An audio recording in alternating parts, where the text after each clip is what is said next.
All right. Hey guys, welcome back. We should be live. Just gonna do a quick check to make sure I can see ourselves on our channel here. Bear with me one moment, please.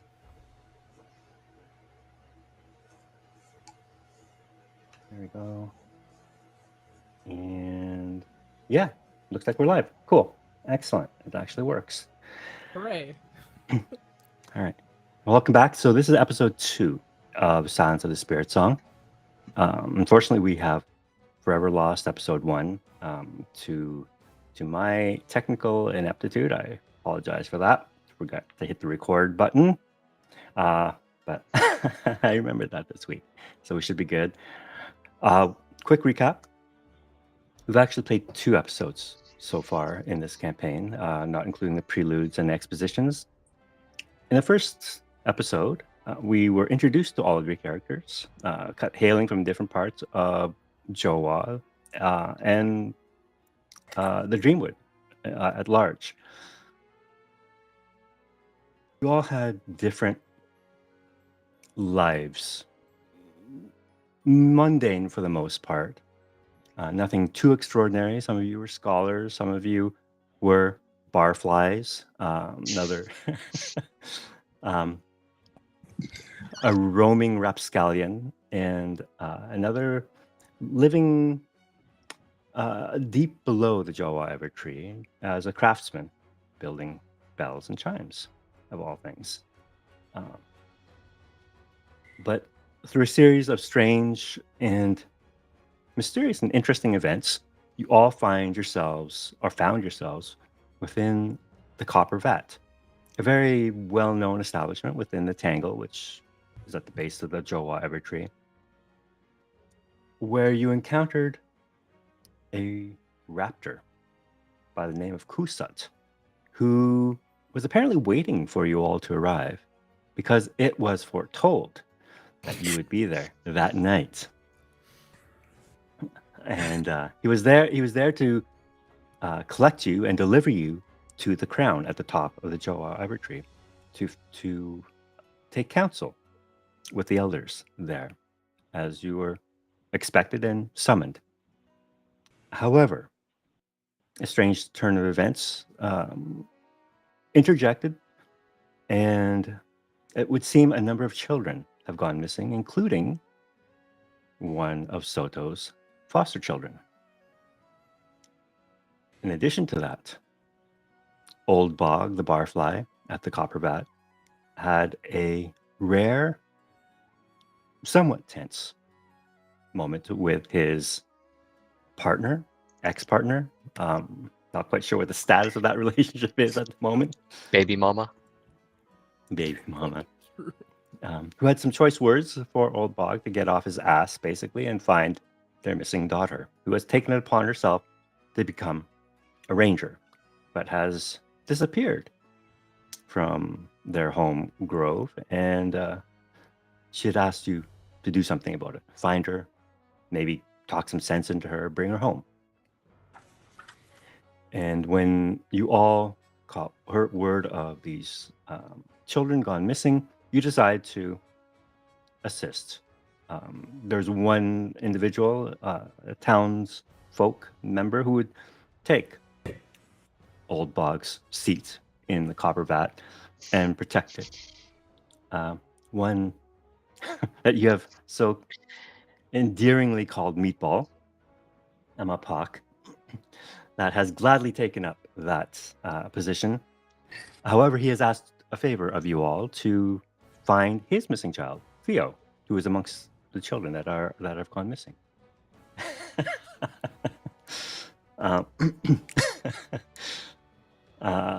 So, flash forward to a second episode that we had.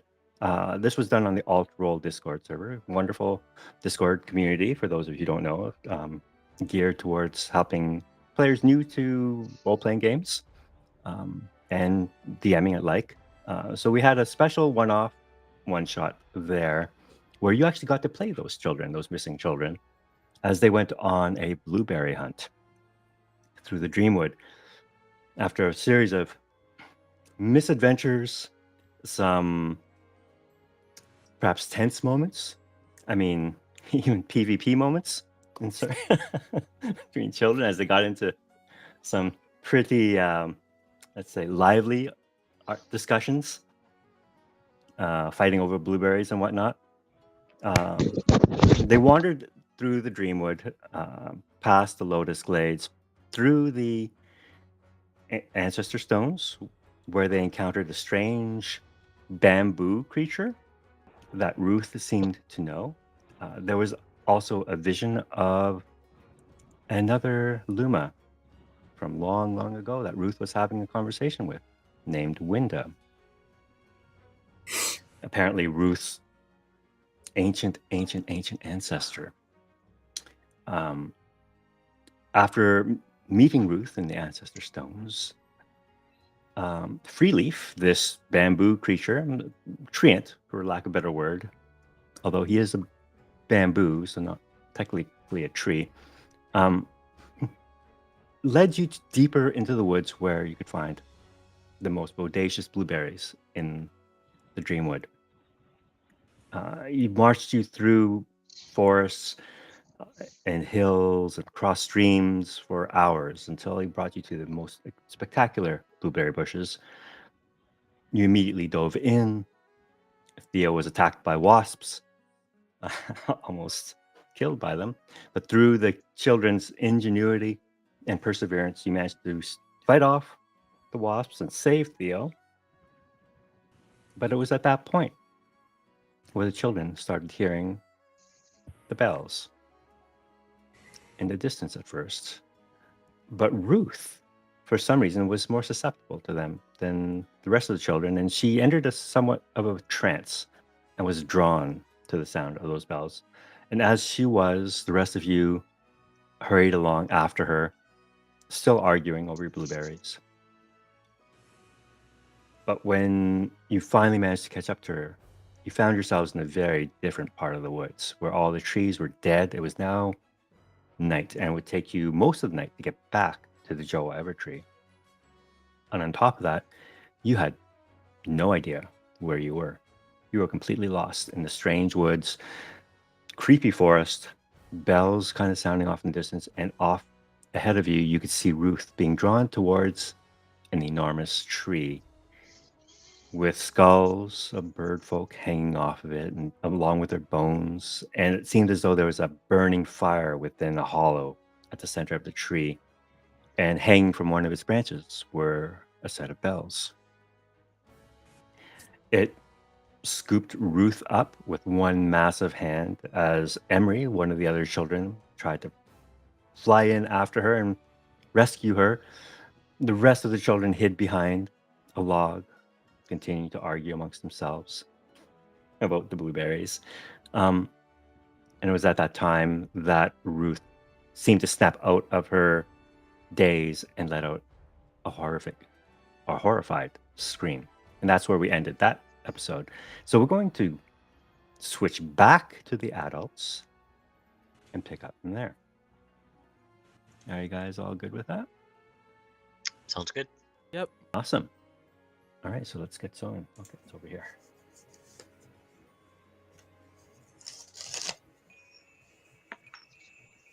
All right. So here you are. Where is it? Oh, at the end, hiding behind this tree, you have Kusa, who agreed to come with you because this was a very noble and honorable thing that that he could do to prove himself as a knight and warden of the Joa Evertree. You see ahead of you, roughly 60 to 80 feet, this enormous tree, and clutched within his hands, Soto, you immediately recognize Ruth. Yep. You heard as well the voice of a young woman yelling, screaming at the top of her lungs. Drop her. Leave her alone, you old rotten piece of wood. And you see standing off to one side, Old Bog. It's been some time since you've seen her, but she is clearly your daughter. On the other side, just past this massive, evil-looking tree, you see that bamboo creature positioning himself between it, this massive evil tree, and the children that are huddled behind it. Kind of caught between them is a stork-like child. Snoop.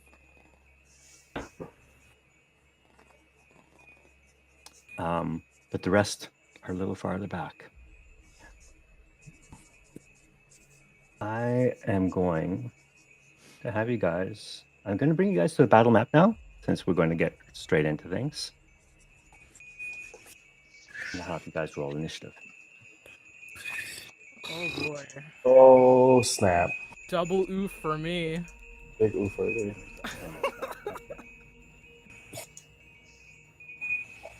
All right. So I'm just going to select you all, put you guys all into combat. I won't do that.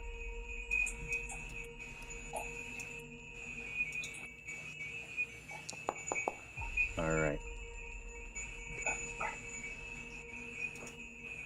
The Old Bog, you rolled it already. I'll roll for all the NPCs.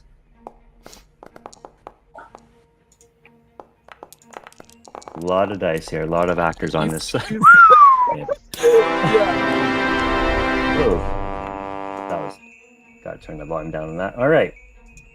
So, I'm going to have the children as non-combatants. You see them doing what they can, throwing little rocks and pebbles at this thing, but they're really ineffective at this point. So I'm actually going to remove them from combat. Except for maybe Emery, who is stuck out there. Sad. All right, that would mean this big tree, whose name happens to be Mudboots, will go first. The tree's going for. Oh no. And you can see this tree is really not that nice to look at. The limbs, and especially the roots that kind of come up from the ground, they look like twisted limbs, almost like legs or arms, because as it moves, as it pulls itself forward, it looks like arms or legs just kind of dragging it forward. These bones that are hanging off of it are kind of detaching themselves from the tree, and you see 3 of those bird-like skeletons rushing towards the children. It has just this turn noticed you, but its attention is on Ruth, which is holding it with one hand, and this young, brave woman, Daisy, standing before it, challenging it to drop the child.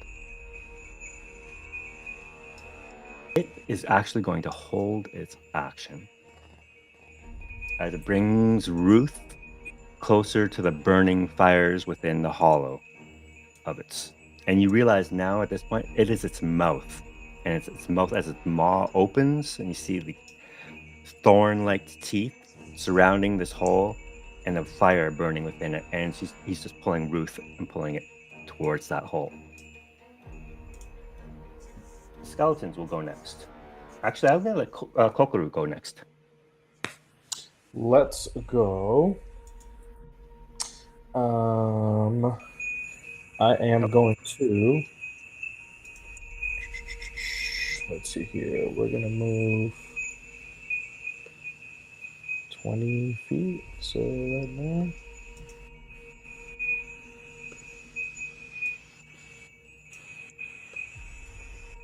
Why is it not letting me do this? Oh, there it is. How do I actually move my... Just click and drag. You should just be able to click and drag. I got you. I was clicking the wrong one. I was like, what? Or you can use some arrow buttons and do that too. I got you. I'm going to do 20 feet here. And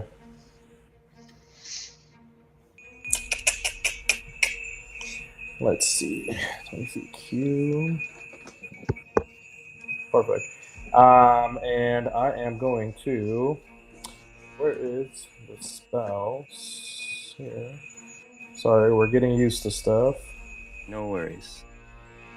Yeah, this is our first big battle in Foundry, so. So we're gonna go ahead and cast. Did that go through? Okay.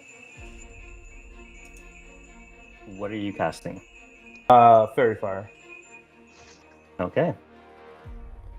So with Fairy Fire,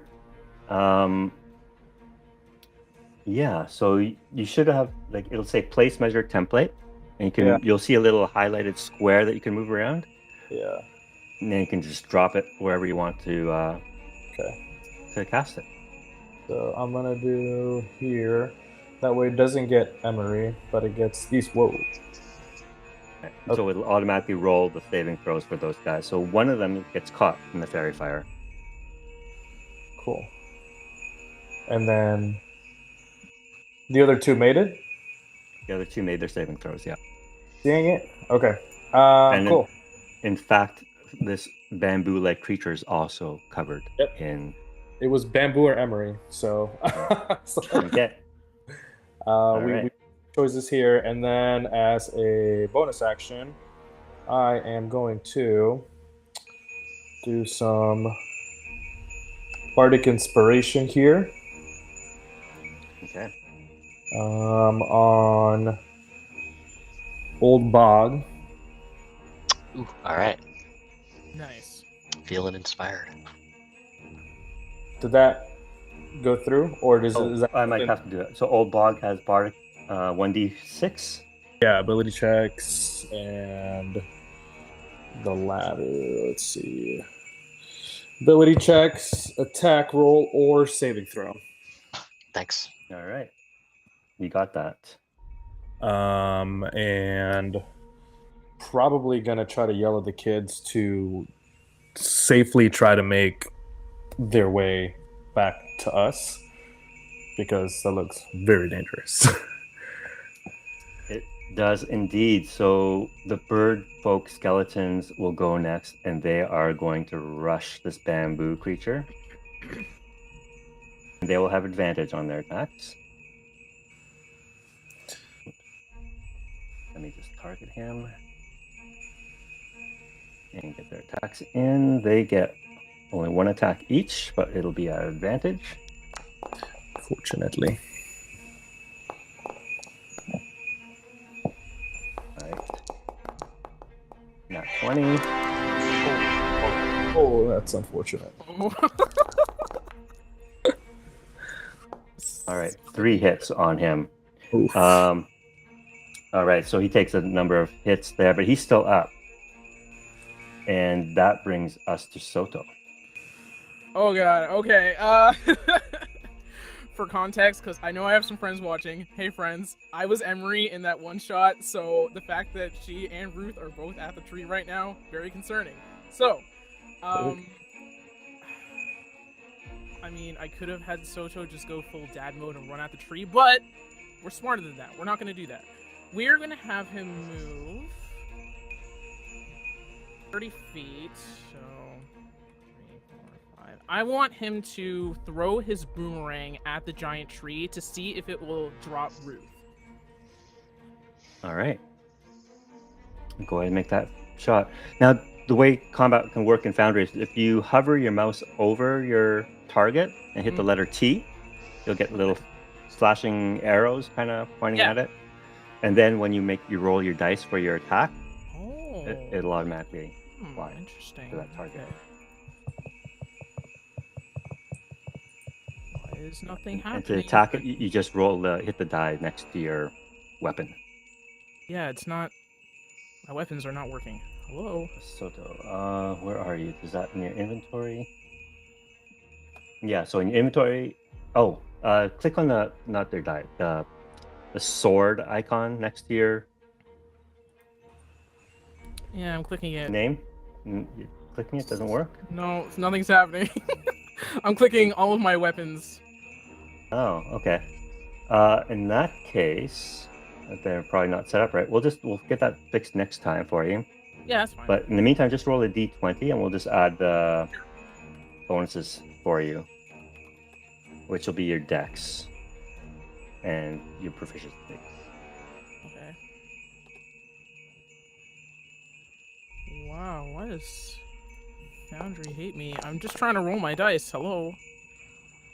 So that's going to be 12 plus 4. What's your dex bonus? Oh, now it's going. It was lagging really hard for me. Sorry. Oh, man. Oh no, now I'm rolling all these dice. I'm sorry. No worries. No I didn't worries. mean for it to do that. No worries. It's okay. Weird. So we'll take the 12, the first one. Yeah, it's just rolling my die now too. Yeah, something's going on with Foundry. Yeah, I just tried restarting it and it's super loading. Odd. So we'll take the 12. What is your dex bonus? Dex bonus is +3. Plus 3, so it's 17 to hit, and you're going for the tree? For the big tree, yeah. Yep, go ahead and roll your damage. Okay. Let's see if it'll work now.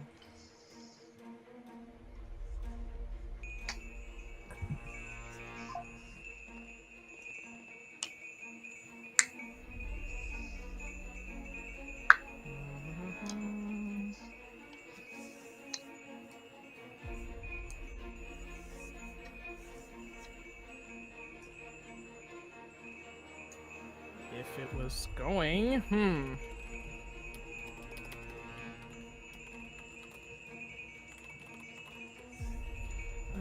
Boomerang is 1d4 bludgeoning. Okay. 1d4, and add your plus 3 dex bonus to it. Okay.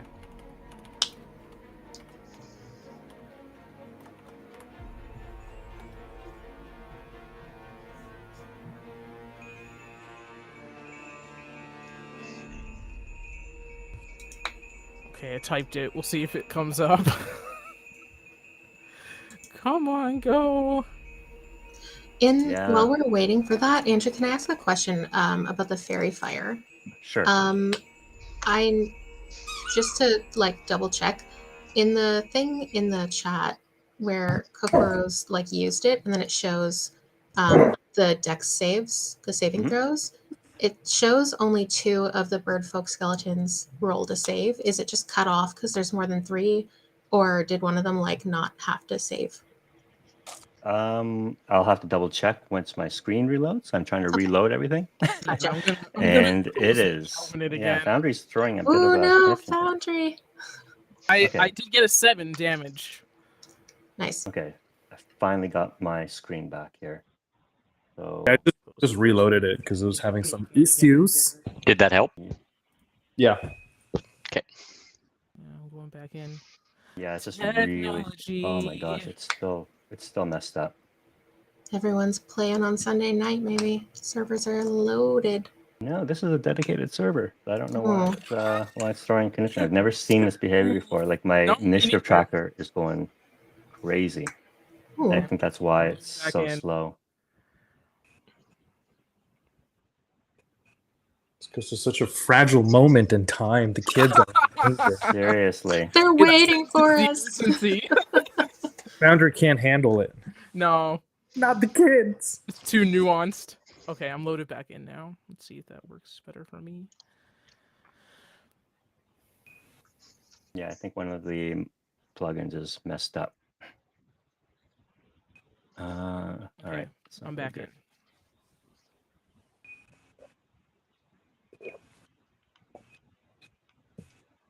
All right. Yeah, combat is still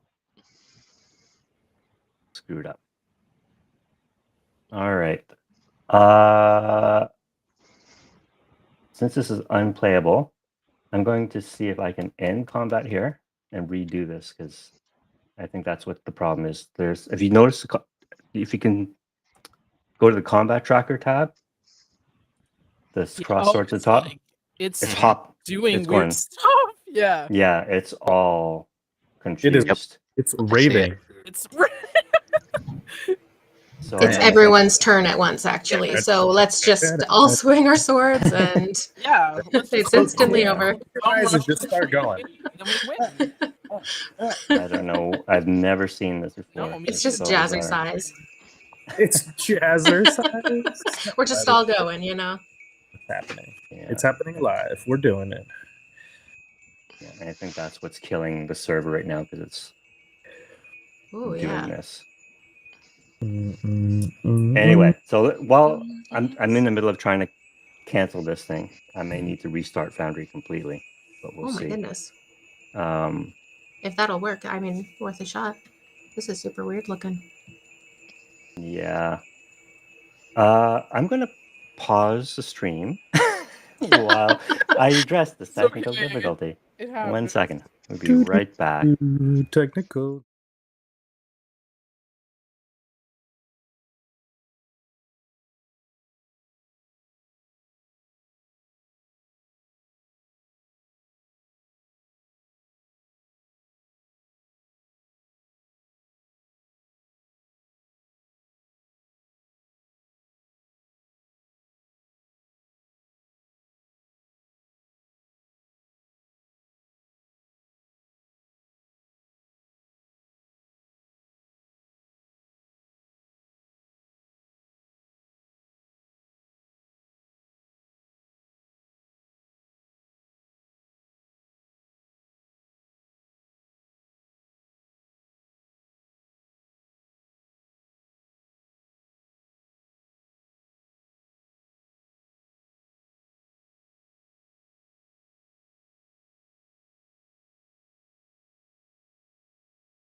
Oh, there's nothing weird happening anymore, so that's promising. Wow. Yeah, I had to actually Super restart weird. the server. Oh Oh. my It seems gosh. It seems to work now. Yeah, it seems okay. No more funky Yeah. initiative No, tracker. no. Okay, it's restarting from. Oh, it's probably because next to my name it says Nox and not Kokoro. That's probably 100% the only reason. Oh. I'll fix that for you. That's the only reason. That's 100%. totally why. The balance of the universe was just wrong. That's why. I was shooketh. I'm not gonna lie. It's like Kokoro's turn. Who's really going? Who is whomst is this man's? Whose man is this? All right. Are you logged back in yet, Caesar? I'm about to be. Who's this? I'm also still not. That's close. Yeah, it yeeted me out. Yeah. All right. I'll fix you up. You're no longer Nox. Absolutely. There you go. I am me. You are now Kokoro. All right. You're good now. Okay. Sorry about that, folks. We're back. And how much damage did you end up doing? 7 with the boomerang. 7. Nice. Max And that's damage. bludgeoning damage? Bludgeoning damage. Yep. All right. You'll notice as you throw your boomerang at this massive tree, bits of rotten bark just kind of go flying, but it is not as effective, this type of attack. So it only takes half the damage. So it'll take 3 points. Okay. It's not much, but it's honest work. Mm-hmm. All right. And that brings. Oh, sorry, Soto. Is there anything else you'd like to do? I don't think I have any bonus actions, so no, that is it. All right. That brings us to Daisy. Daisy is going to fire 2 arrows with her longbow. Actually, no, she's not. She sees Ruth in imminent danger, so she's going to rush up and try Daisy, and no! hack that branch off. So she'll get 2 attacks with a short sword.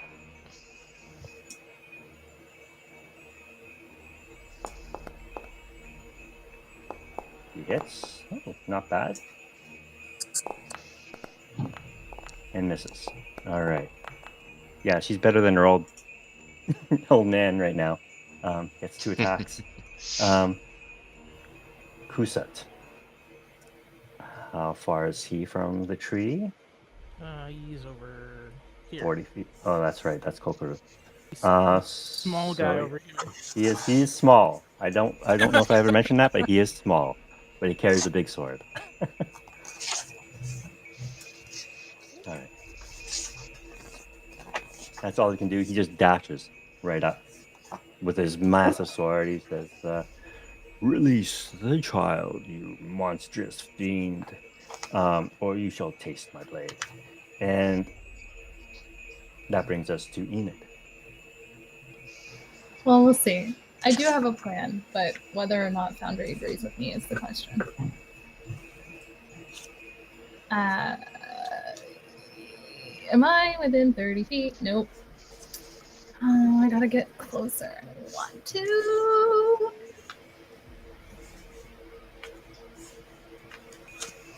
I only have 25 feet too, don't I? Trying to do mental math in my head.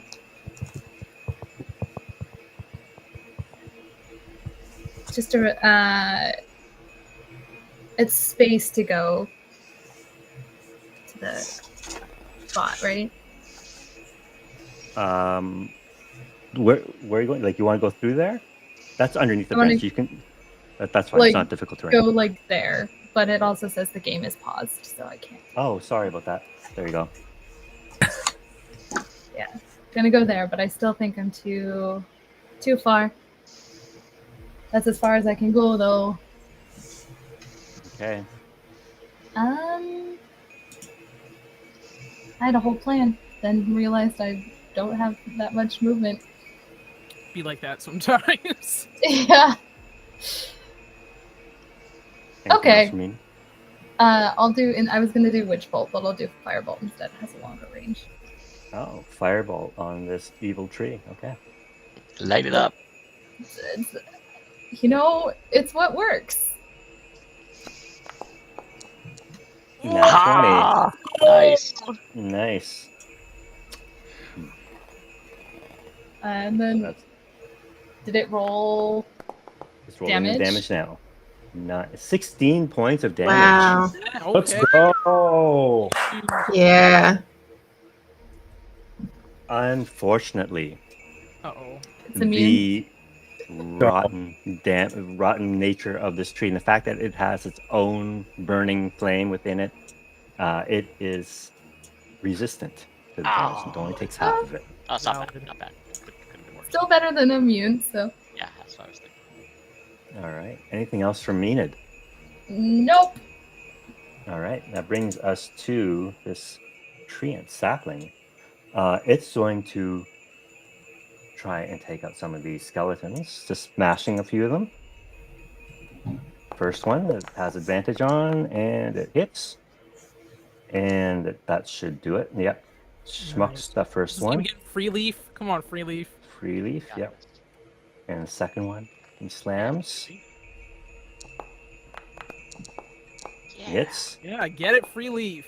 Let's go. All right. Smashes Yo! 2 Yeah. of those bird folk skeletons that rush at him. Ruth can't do a whole lot. she is clutched within the grasp of this evil tree, still screaming. Harlow. Okay. So I was just trying to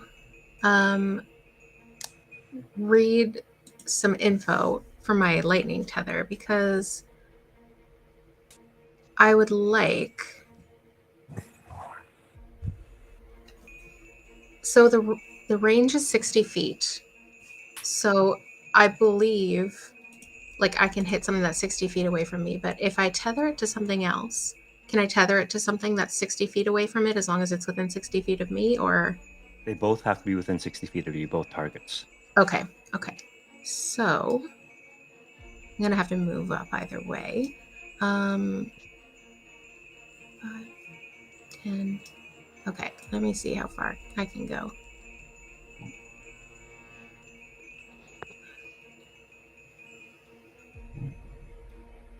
Around here-ish. Yep, that looks good. Okay. Cool. So what I'd like to do is use my lightning tether to tether one of these skeleton things to the big tree. Okay. So target both of them. So to target, you just shift T. Okay. Multi-select the two targets that you want to tether together. They should both have the little arrows going out in kind of indicating that they're targeted.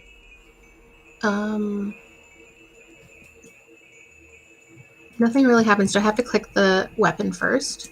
Nope. Just hover your mouse over the target, press T, and then on your second target, hit Shift T. Okay.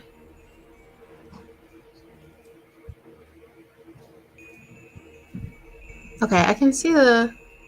There you Okay, go. I got Yep, you got it. them both. Cool. Okay, so then I just use... Yep. Cool.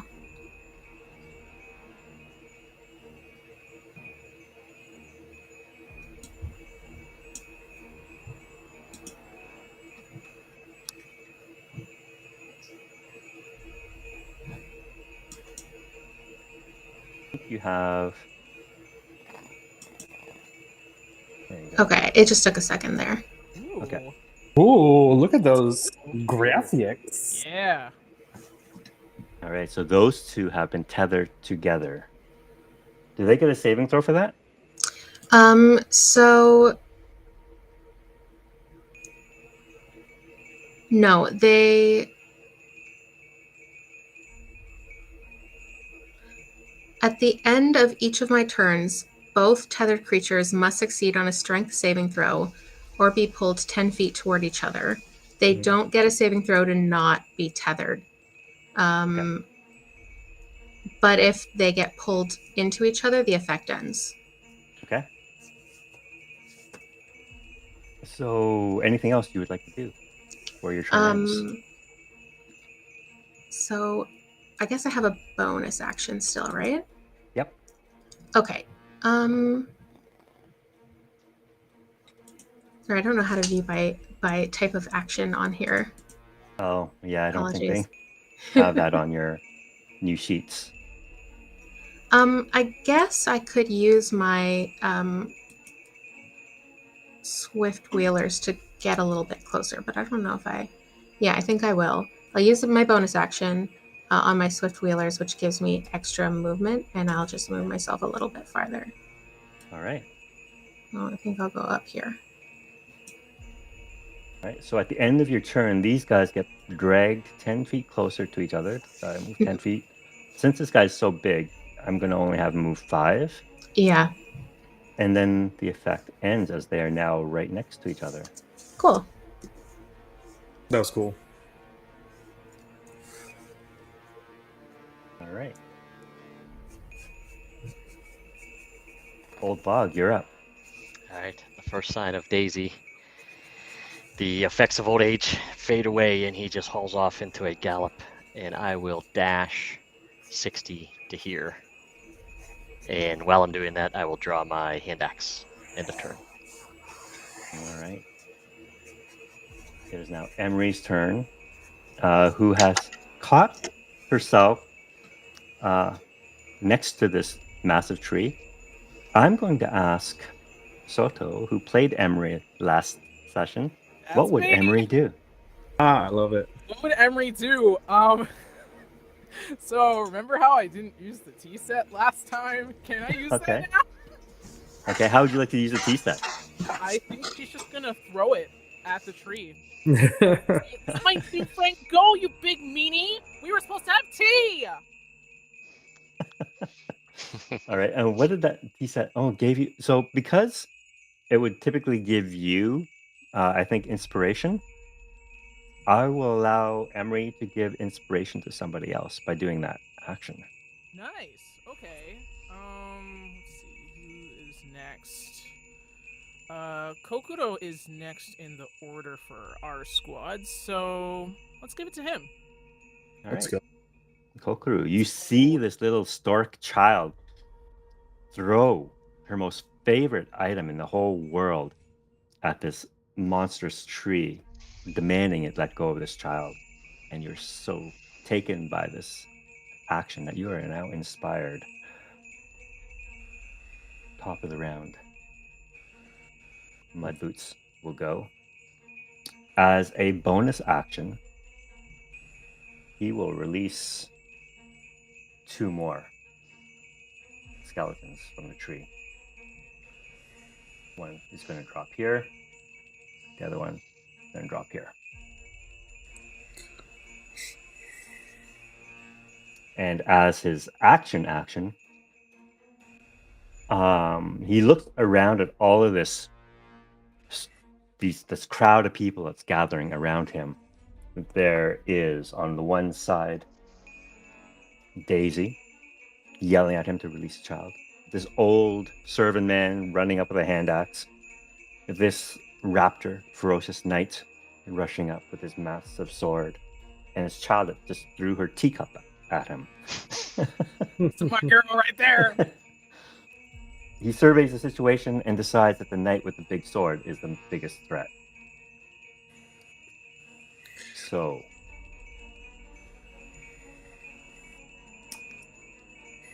oh, he still has Ruth in one hand. Indeed. So he can only make one attack unless he drops Ruth, Oh no. which he will do. Ruth is now within the maw of this tree. Oh no. You guys have very little time to rescue her. That will be a free object interaction for Mudboots, so he will now have 2 full attacks on the knights. First one. These massive branches come crashing down on him. Attempts to parry the first one. Does he hit? Yeah, he still hit. Second Alright. one. Old Bog will instinctively use his interception fighting style to reduce the damage on that first hit. All right, nice. Ooh. Okay. So these Kusat, your valiant knight, has taken a bit of damage, mitigated somewhat by Old Bog and his quick reactions. Kokoru, you are up. And you have 8 inspiration. reduction. Okay. Let's see. We have. So I'm going to. Let's see here. What's the best move?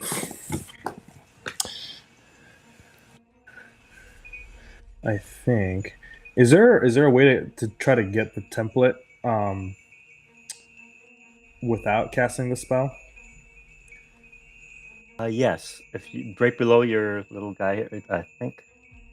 Hold on, where is it? Oh, control. This one. Right below your man on the far left-hand side of the screen where it says token controls, you should see below it measurement controls. Yeah. If you click on that, you should see like different, a circle one, a cone one, and a square one. Oh, okay. I And you see. can just kind of play with those. Okay. And then how do I make them go away? If you hover over them, you should see like a little star. If you click on that and hit just hover over that and hit delete, that'll make it go away. Yeah, so I'm not seeing the star there. Okay, I got it. I'll take care of them. Okay. Because I'm going to see if I can... Because Ruth is technically in the maw of this thing, right? Yes, Mm, and she's going to start taking burning damage. Don't say that, Andrew. Don't say that. unfortunate.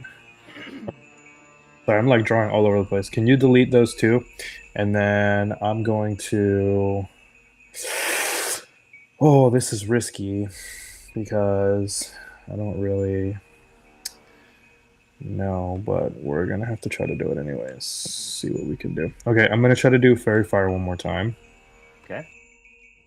I cannot maintain concentration. I know, so that it'll remove the Fairy Fire off of Free Leaf. Right. And then the new one is that, well, that's not getting Ruth technically, right? Because Ruth is in the maw. I keep doing that. Yeah, Okay. that's fine. Well, okay. So I want it there. Okay. It's only showing me that one bird folk skeleton missed. I don't see the saves on the other ones. Do I have to click them? No.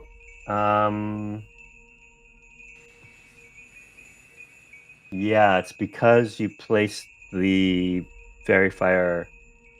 No, they should have been.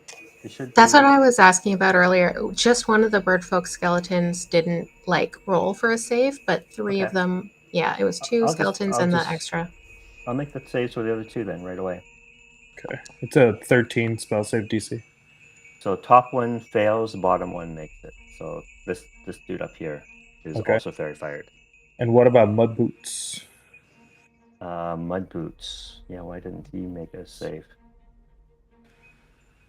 Not the most dexterous guy. Love that. Us. Let's No. go. Big one there. Nice. But yeah, he's Fairy Fired too. And then as a bonus action, I'm going to yell at Soto and be like, hey, go get your kid. Like, now. Don't worry, that's his plan. And I'm going to give Soto Bardic Inspiration. Nice. All right. I'll take Can care you of that. adjust that?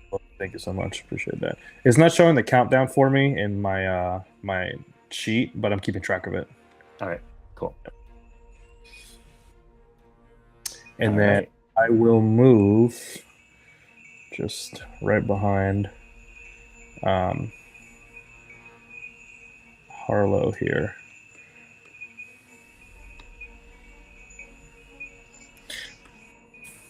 And that'll end my turn. All right. These skeletons will now go. These two rush forward, trying to get past Free Leaf. They will swing. First attack. That's a hit. Second attack. It's a miss. All right. This guy is attacking Daisy. Did Vox and Nox get to go last round? I'm treating all those guys as non-combatants. Oh, okay, gotcha. I already used my reaction. Daisy's a miss. Oh, good. Soto, you're up. Okay, so I remembered I get 35 base movement because of my Swift feature. So, movements. He's gonna rush over to right next to where Emery is. Okay. And he's gonna kick this tree. So, Weird.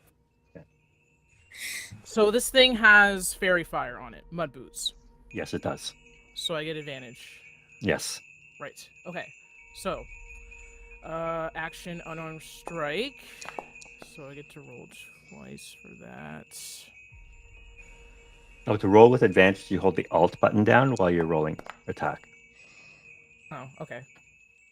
So that's good. That's going to be a 22 to hit. But roll another d20 just to see if you got a crit. Do some crit fishing.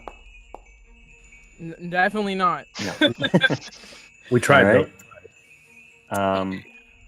So you do 5 points of damage on that. Okay. Okay. It Which is. again It is is half. bludgeoning damage though, so it'd be half, Yeah. right? Yeah. And then, for his bonus action, I will have him unarmed strike again. Oh, there's the crit. Oh, let's Me right go. there. Love that. Here we go. Don't even need the bardic for that.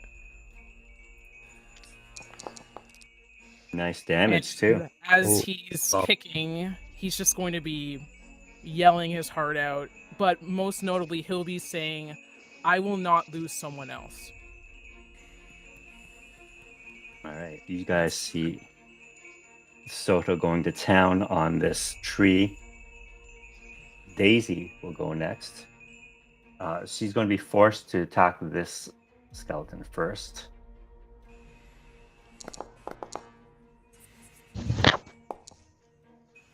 It's not enough to kill it. Yeah, Daisy. Natural one. That's not gonna work.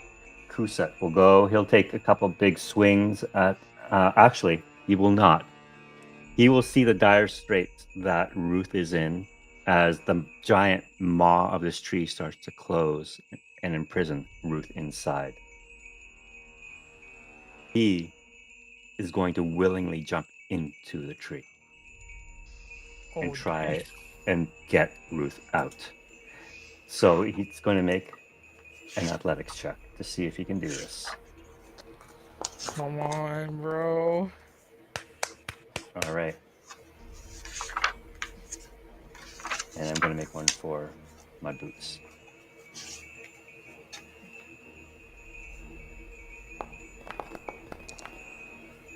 Nice. All right. So, Kusa I'm not dives stressed. into the mouth, grabs Ruth, who is just starting to singe, like her clothes are singeing and starting to catch on fire, and he grabs her and tosses her out and trades places with her. Ruth is safe. Kusa is now inside the belly of this beast. And that is his turn. Enid. Can Mage Hand pull? Up to 10 pounds. How much does Ruth weigh? More than 10 pounds. Guess we'll just go with attacking then. Gotta get closer though. On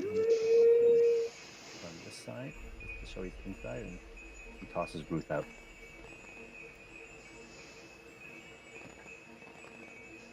I fully just had like a brain flatline.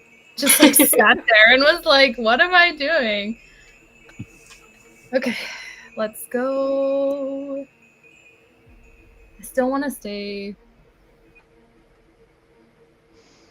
like not, but that should be close enough. Let's see. Yay! Okay, Witch Bolt. All right. Do it. He's already targeted, so Yep, you're good. so. I can't tell if it's like Foundry just being like laggy or if I need to like. If you roll, how are you casting your spell? This is the cool part. Is like you need one of the material components for Witch Bolt is like a piece of wood struck by lightning. So I run over, pick up a piece that was hit by the lightning tether, That's cool. and That's amazing. then like use it kind of like a wand, go like Pichu! Just redirect the lightning. Combo. Nice. All right. There it goes. You got it. Except that's a terrible roll, but still, I think it's still up even if it doesn't hit the first time. No? No, it has to land. It has to hit It has to for land. you Okay. to. Yeah. That was a terrible roll. Well, it was cool anyway. It's so cool. Yeah, It's- yeah. It looks cool. It was cool in concept, you know? You just need a more charged up branch. You just got one that was just like not that charged. You know? Defective brain. I guess so. Yeah. Just return that. Hope you keep the receipt. Anything else from Enid? That's the thing about wizards. We don't really have bonus actions. So Yeah, first level. Love it. Nope. All right. So Freeleaf will go take a couple more smash at these guys. No. Freely's putting some work over here. Oh my gosh. Manages to kill one, smash one. But yeah, this one is still up. That brings us to Ruth, who is now free. Where are you, Soto? Right next to beside. Yeah. All right. She rushes over to you and just grabs your leg. Papa. Ruth, oh, thank Titan you are all right. Are you hurt? And you can see her clothes are charred and ripped, and she's a little scratched up and bruised too.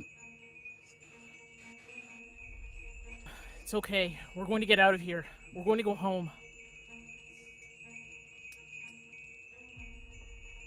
All right. And she will not let go of you. So that's going to affect your movement. So if you try and run away, you're going to be half That's movement. about it. As she's stuck to your leg. Harlow. Okay, so I am going to move this way a little bit. Yeah.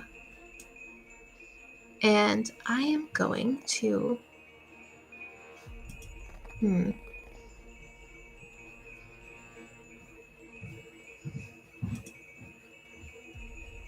I think. Okay, so is it looking like we've done a good amount of damage to everyone in this like fairy fire area already? There's one that's almost down, and the tree is looking. The tree is looking still pretty good. It's a Okay. big tree. Okay, so maybe since everyone's kind of in this area and I'm the closest to these children, I will try to pick off one of these guys. Okay. Okay, so I'm gonna shoot my nail launcher at this guy closest to me. I don't think that hits though. No, a 12. No, that's a miss. It looks like you were targeting Mudboots. I was, Okay. but I was trying. I just hadn't retargeted from last time, but I was trying to Okay. do this guy, but I don't think it would have hit anyway. 12. The one in front of Freeleaf. Yeah, just the one that's closest to me, the little white This bird guy. folk skeleton. All right. Yeah, that guy you would have hit with a 12. So go ahead and roll your damage. Nice. Okay. All right. How do I roll the damage separately with the nail launcher? If you click on the word, it'll expand the description, and underneath there, you should see a damage button. If you don't see that, then you can just roll the die. Okay. 1d10. Oops, sorry, I didn't need to do that. That was bad. All good. All right, so 4 points of damage. Okay. Yeah. All right, so it's still up. All right, I'm gonna leave it there. Okay. Old Bog.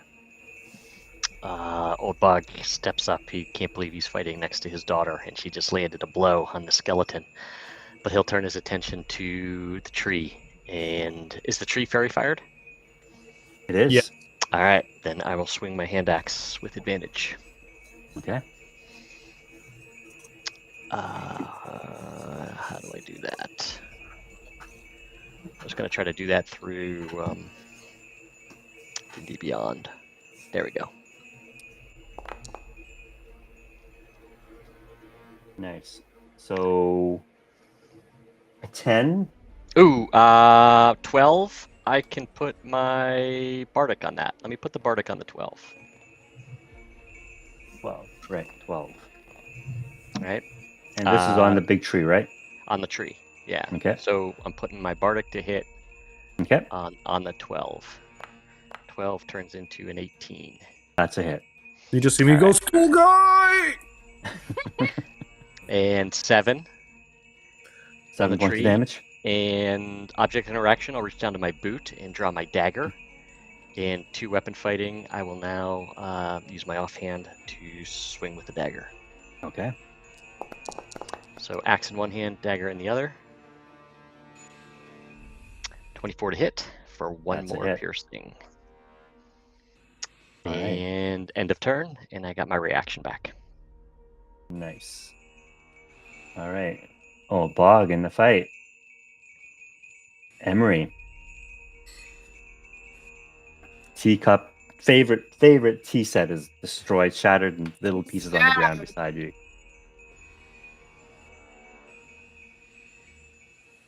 You see action, mayhem all around you. Bird skeletons falling, clattering to the ground. What is Emery going to do? It's a great question. Seeing as she just destroyed her favorite thing, though it was for a good purpose, I think it's finally gonna set in that she's in a really dangerous situation. I don't think she's gonna be able to move. Okay. Just frozen in terror beside this tree. All right. Top of the round. Mudboots. Robbed of his meal. At the end of his turn, he's going to start burning Kusat, lying in his belly. In the meantime, he looks around and sees who would be the next biggest threat, and that would be you, Old Bog. And he'll make a smash attack on you. This might hurt.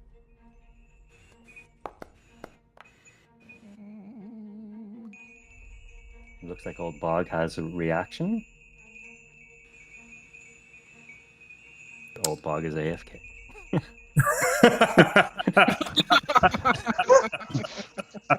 What did I miss? What did I miss? You're about to get hit by this giant ass tree. I cannot use Inception on myself. Right. You just close that window. But I can use Surge of Vigor if it really clobbers me. Ooh. Boom. Oh no, wait, Surge of Vigor, Surge of Vigor.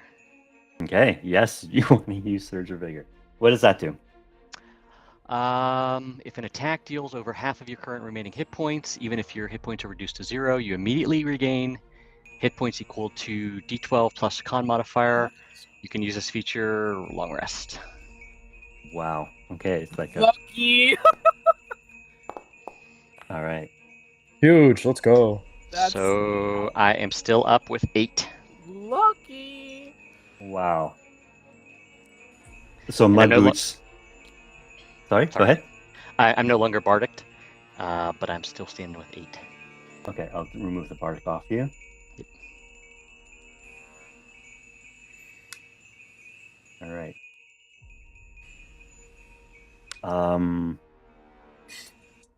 Oh, Bob, you are up at 8.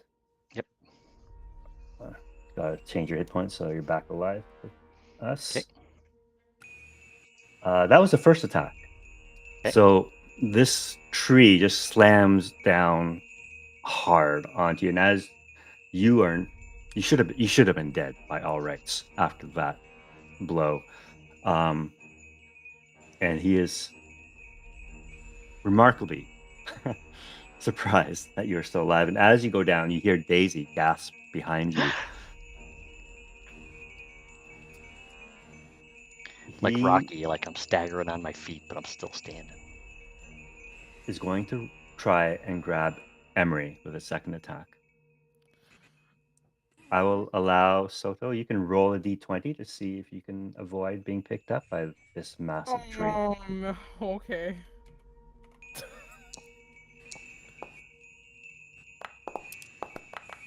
So that would turn into a 15 to a 13. Yeah. Emery is now grappled by this thing. You being have pulled in. you have Bardic, Soto. You have Bardic, by the way. Oh yeah, I didn't use it. Oh man. This is Emery, though, not Yeah, Soto. that's- Oh, Yeah, okay. okay. The child. It's going after the child. It is what Kokoro. it is, man. Oh, and Kuset starts to burn. I have to roll a d8 for him. It's not. Sorry, ignore that roll. This is what I meant to roll. Oh, Seven.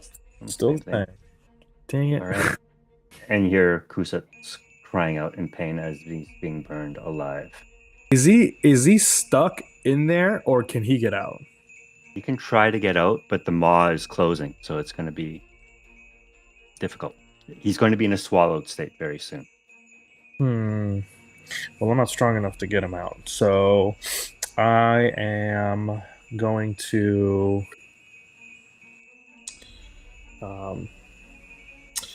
cast Vicious Mockery on Mudboots. And call him a coward of a sapling. How do I target? I target this. How do I target?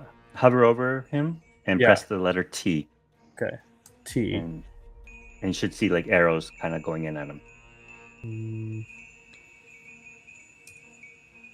There you go. I see Okay, yeah. those. So I'm gonna Vicious Mockery this man's. Tell him he's got the thinnest roots you've ever seen. He makes a saving throw. Wow. Hate him. Still takes the 1 point. What? That's 2. Psychic? He's resistant to psychic? He must be because he's just because he made a saving throw. Oh, copy. Yep. And then I will use my last Bardic here and give it to Kusat. And I will tell him that you cannot die because it was foretold by the star. Yeah.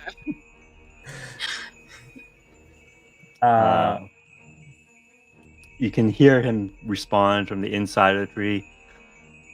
You are so correct. This is not the way I shall perish today. That's awesome. Anything else? Yeah, I'm gonna yell at everybody. It's like, hey, we should wait a minute. So, question: can the tree move besides besides the tether? But the tree can move. The tree can move. Okay, so running away probably is not an option. Cool, man. So I'm just gonna do some object interaction here and pull out both of my little wakisashis, my short katanas, and kind of be at the ready to join the fray if needed. Because I'm out of spell slots. Level 1. Alrighty. Hey. Alright, the skeletons will now go 1 attack on Daisy. Come on, not a daisy. That's gonna be a hit. And I burn my reaction on the Surge of Vigor. Only 2 points, so Daisy is still up. Atta girl, Daisy. And the other attack on Free Leaf. I know where to go. There it is. That's a hit on Free Leaf. He's Dang. taking a lot of punishment. Yeah. He's a lad, though. He's the bravest of us all. He's a lad. Strongwood. So, That's if free leave Strongwood.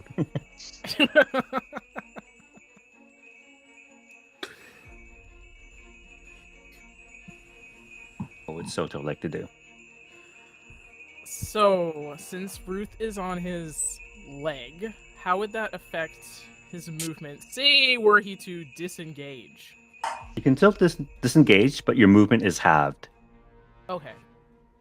Also, I'm correcting myself. I didn't mean to say Titan. I meant to say Altus. That was wrong. Altus. So, anyway, yeah, I mean, he's gonna be a bit selfish dad mode here because right now he has what he came for, so he's going to disengage. Okay. So half of 35, will we just round it down to 15? 15. Yep. Okay. He'll just go 5, 10. Well, not where Kokoro is standing, just right there. Or you can move diagonally if you want to move right below Kokoro. Okay. You can do that too. And Ruth is going to be stuck to you. Yeah.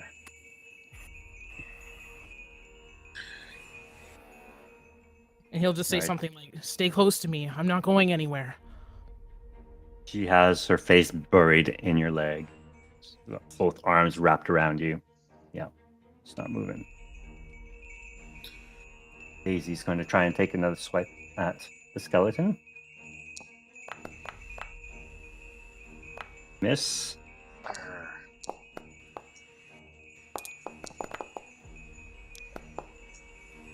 Oh my gosh. Is that enough to kill it though? No.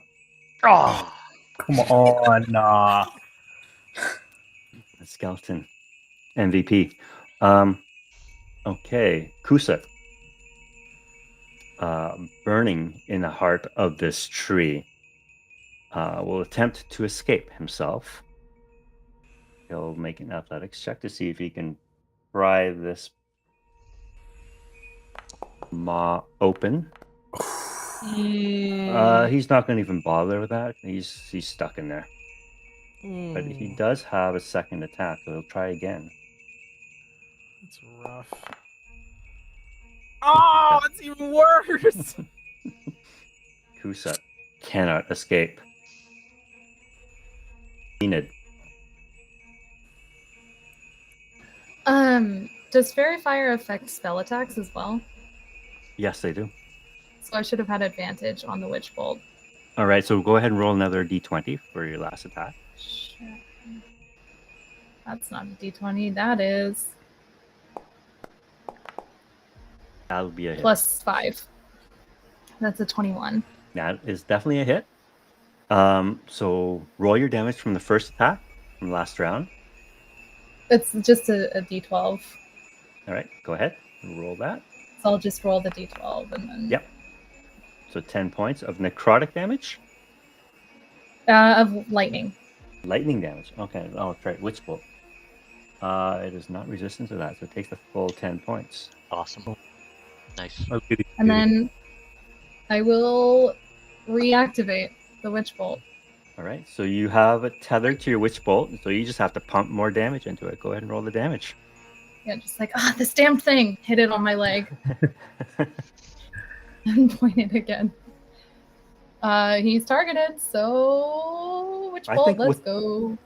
Is witch bolt the one where you just have to hit it once and you just maintain concentration and just I think keeps so. pumping damage? Yeah, let's go. Yeah. Yep. All right. So That's why you it's don't so have to make awesome. it. Yeah. So yeah, just go ahead and roll your damage again. Okay. It's saying I can't maintain concentration, but I was already concentrating on it, so that should Yeah, be fine. that's fine. That's fine. So this is going to be a hit. So whatever, ignore the fact that it.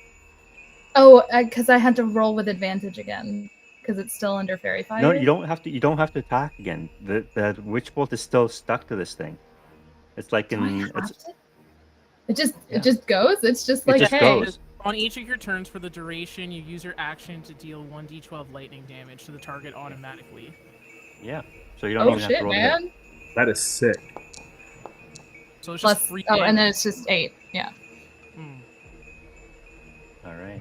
Mudboots is starting to look a little Worse for wear. Oh, it's about to hit it.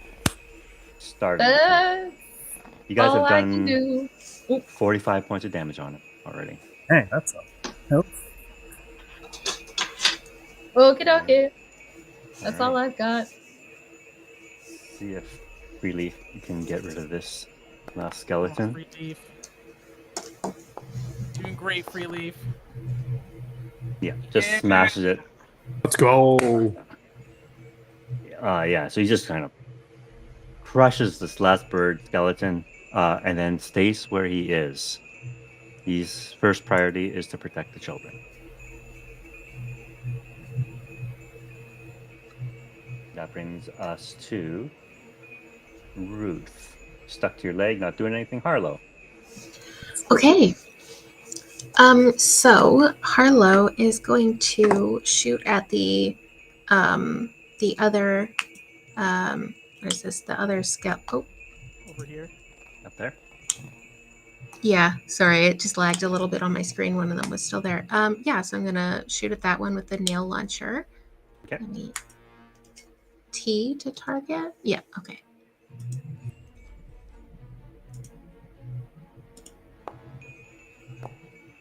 Oh no.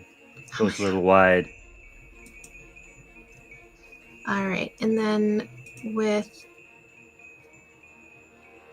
my bonus action, I'm just going to use my Healy boots and move over this way a little bit.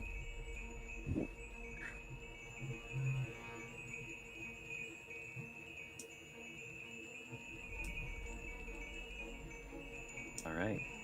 Yeah. Freeleaf looks over at you for a moment, determining whether or not you are a threat, whether he needs to start smashing you too. But he saw the fact that you have killed and been shooting at the skeleton, so he's going to give you the benefit of the doubt and not attack you, but he is kind of watching you. His attention is now split between the big treant and you. All right, that brings us to Old Bog. What's Emery doing? I think she got caught by the tree, right? She got grabbed, right, Andrew? That is correct. All right. And Kusut's burning inside. Ah! Daisy, get away! Get back! Run! I will swing with my hand axe. Mudboots is still verified, right? Yes. Yep. All right. Swing at Mudboots That's a hit. for 7 slashing. All right. And bonus action, second wind. Nice. 7. Oh, 8 hit points. So I am back to full. Wow. That's one tough old barfly. Okay. Exactly. End of turn. I'll stay put. I still got my reaction. Go ahead and roll d20, Soto, for Emery, as Emery Okay. will attempt to escape the grasp of this. Come on, Tree. girl. Ooh. Not a bad roll. Ooh. Let's go. She wiggles away. Does Team Marie succeed? 15. Yep. You Managed to were- slip out of the grasp. Awesome. Falls to the ground and can scoot away now. Yes, please. If I'm being totally sure. Will take an opportunity attack and try and grab her again. So it's one more contested athletics check or acrobatics, whichever Emery is better at. I'll just take a quick look.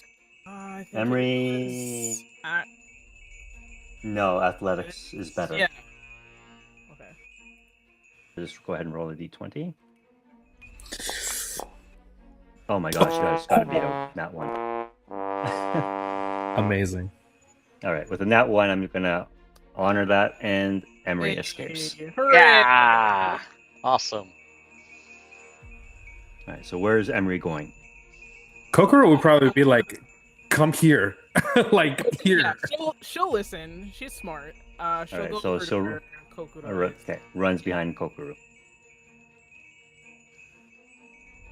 All right, that brings back top of the order. Mudboots, not looking terribly happy. You guys are chipping away at him.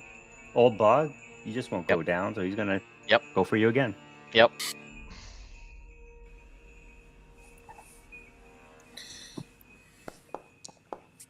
That one. Yes, let's go. Look at the damage. If he hits you, man. I'm going down, I know, right? Holy. Wow. Second attack. AC 16. Oh my gosh. Let's Two go. again. Oh, Go. Man, old Bog. That's impressive. lucky bog. Bro, for real. Lucky Bog. Stool guy, man. Stool guy. Right? All right.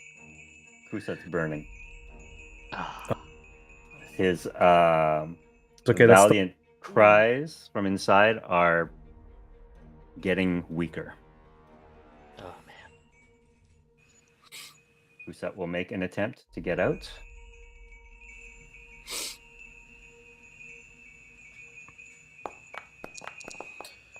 Oh. Oh, it's And- pretty good. Yeah, he'll use his. We're told. by the And- stars. Let's go. And I will roll for. Hold on. The tree to see if he manages to keep him inside. That'll be a 22 to Kusat's 23. Kusat Yes! pops out. Oh my god. It was foretold by the stars. It was the Bardic that saved his ass, actually. Bardic saved his butt. Oh my gosh. Amazing. So he crawls out. That was his first attack, effectively. So he still has an attack. He will turn around with his greatsword and take a swing. He's like, you thought. I'm back. Actually, I got his hit points wrong. There we go. One swing with his greatsword. Nat 20. Yes! Oh my god. God, Champion! the confluence is real. Guys, the prophecies. The prophecies. All This is right. So he insane. takes massive Wow. damage. That was 20 points of damage there. Holy. Wow. But as Kusat swings with his massive sword,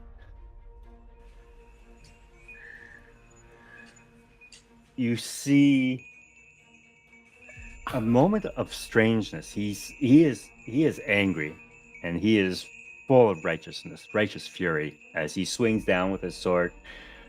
But as he makes contact, you notice one of the boughs of the tree just kind of glances it and swings the sword back in Kusat's face. And Kusat takes half that damage. Oh! Ah. Ouch. Ouch. That's Yeah, so Kusat will take another 10 points of damage. He's too How's far our- away how's for, Boy looking. How's our boy looking? Is he He's still looking hurt. He Oh. is on death's door. He is. Yeah, he's rough. Soto, you're up. Okay, well, he can still use his boomerang, so he's gonna do that. All right. It's working this time. I still have Bardic. Does a 15 hit? 15 will hit. Okay. So we won't use it then. It's 5 bludgeoning damage? By bludgeoning, so yep. Rounded down. Yep. And he'll just take a couple more steps back for insurance. Okay. That's it. All right. Daisy, see if she can finish the skeleton off once and for all.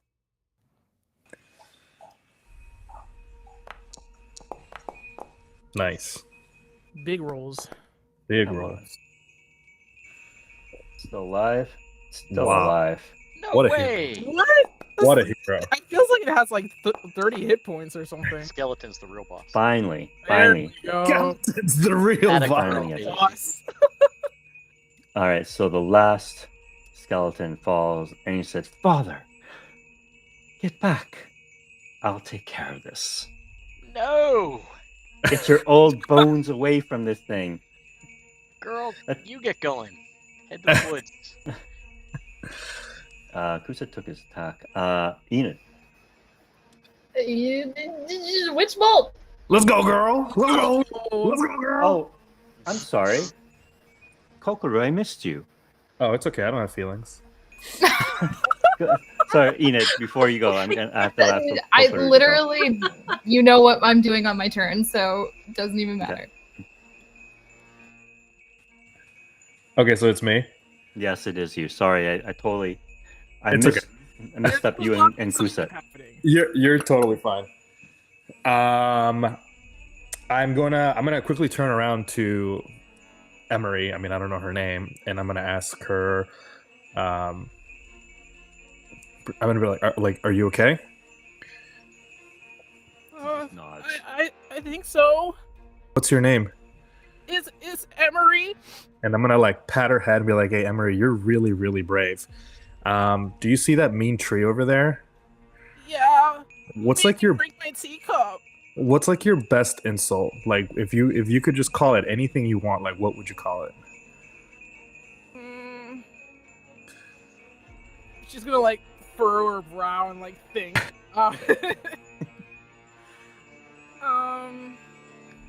I would say that it's bitter than its bark is probably the bitterest tea in the world. Okay, and I'm gonna pick Emery up. I'm like, let's say it together, and I'm gonna cast Vicious Mockery on the tree again. Alrighty. And I'm gonna say that your bark is the bitterest tea of them all.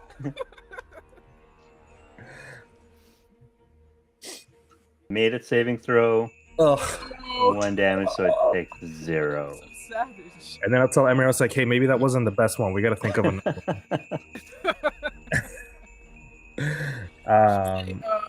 Okay, I'll try to think of another one. Okay, in the meantime, let's move back a little bit, okay? And I'm going to pick her up and move back a little bit with object interaction. Alright.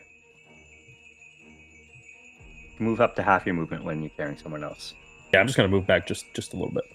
Okay. Sorry. Enid, now it is your turn. Yeah, we're gonna hit it with the lightning again. Alright, just roll that d12 damage. Gonna dance a little bit while I do it because this is really exciting. Well, maybe the dance, Okay. maybe the dancing wasn't such a good idea. 3-bit counts. Getting a little cocky. Alright. Okay. That's it. Alright. Freeleaf is holding his ground. Ruth, not doing anything. Harlow. Okay, well, I don't have much else to do. So I'm just gonna hit the tree with my nail launcher again. Alright. At advantage. With advantage. Right. Is it like you described its odd like arms and stuff? Am I able to like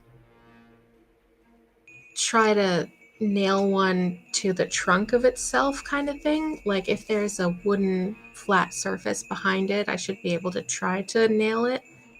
Okay, so you want to nail one of its limbs to itself as it's flailing around? Yeah. Sure. What does the mechanics of this ability say? Okay, so it's Fizzars, man. oh, I think I just like closed it. 1 second, y'all. Hold on. Pretty good. Okay. When you score a hit with the weapon, it deals 1d10. Additionally, if you hit a medium or smaller creature or object that is adjacent to a solid surface, you may nail the target to the surface. The nail can support the weight of 20-pound object before giving way. Multiple nails can be used to support an object.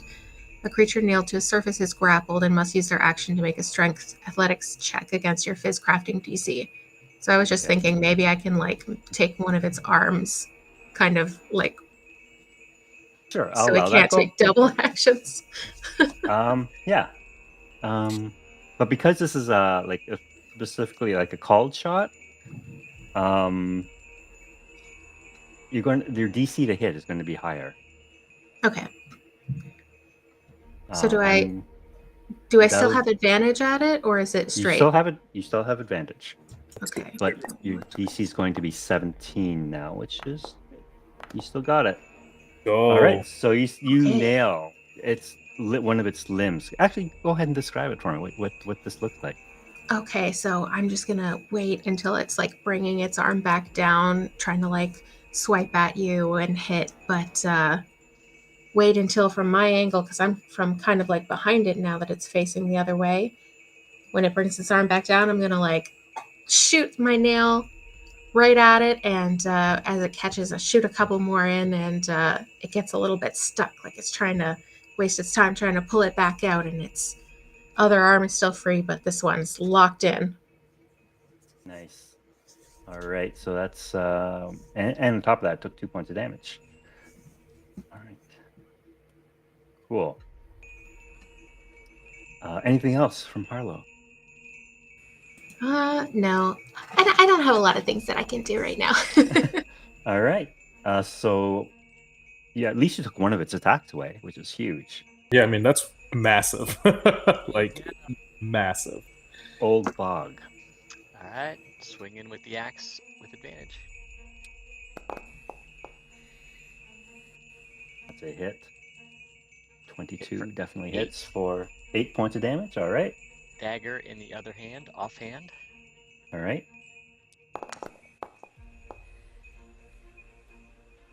And that's a miss. That's going to be a miss. Yeah.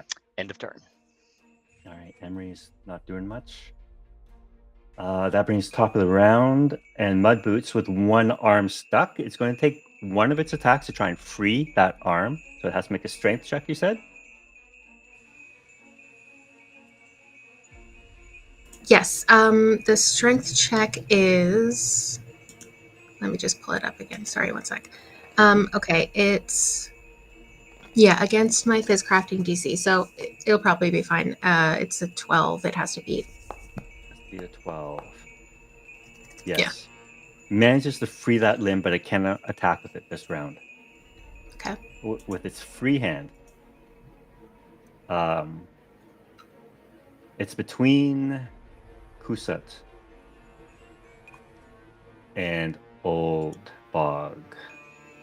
Who has done more damage to him? Does not like the little guy. And he's going to go for Kusat. Ah, come on.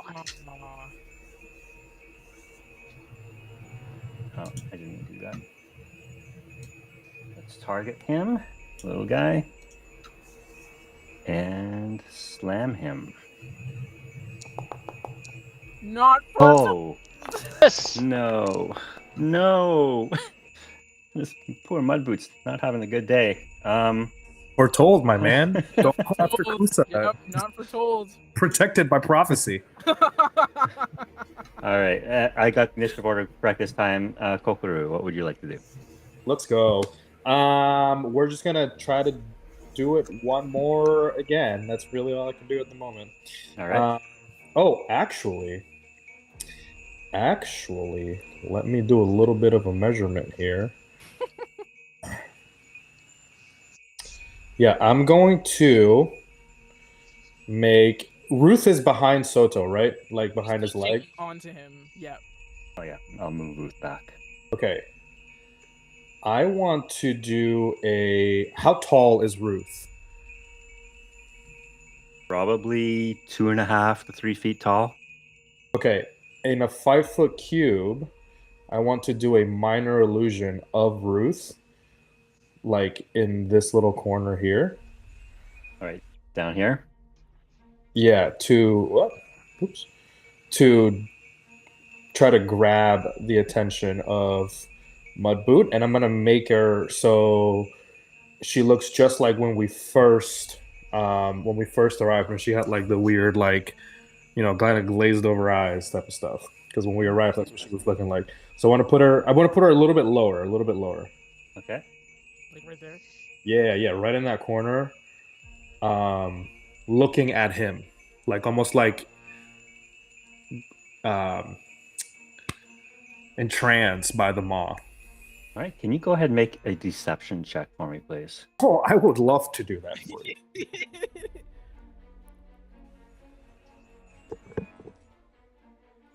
If I can pull up my things. Please, guys. Do not let me down. All right. Oh, it's giving charisma. Yes. All right. As this fake, illusory, but looking very lifelike Ruth appears behind it, it catches Mudboots' attention, Let's go. Nice. and your illusion is now the target of its Awesome. anger or whatever it wants. It wants Ruth again. Yeah, baby. Okay, Wow. that'll be the only one. All right. Soto. Yeah, just boomeranging again. All right. Bangarang. Oh, that misses. All right. Boomerang goes a little wild. All right. I'm pretty sure with. Let's just use the Bardic anyway. I'm sure it's not going to help, but A 10? No. no. Unfortunately. Well, that's fine. Okay. Nice try. Well, that'll be it then. All right. Daisy will make her attacks.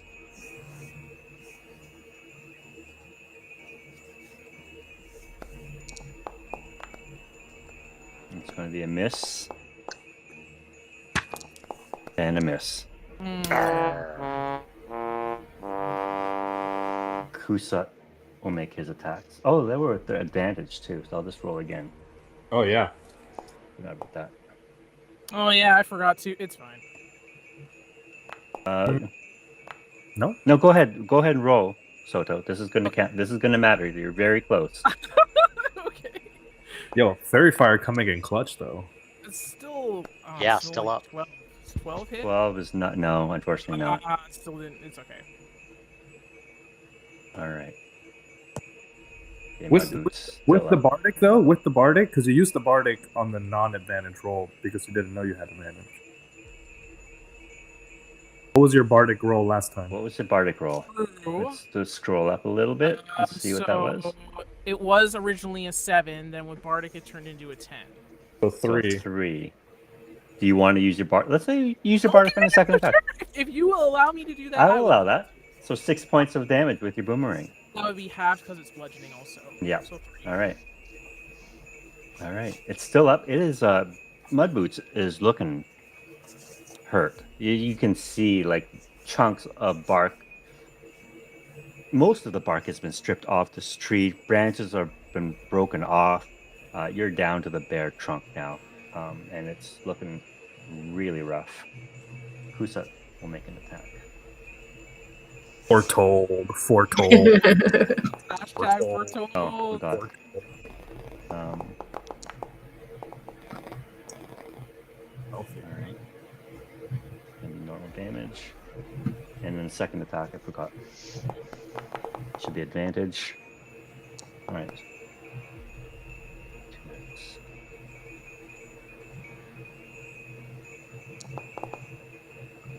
Total of. Oh my gosh. Okay. Still up.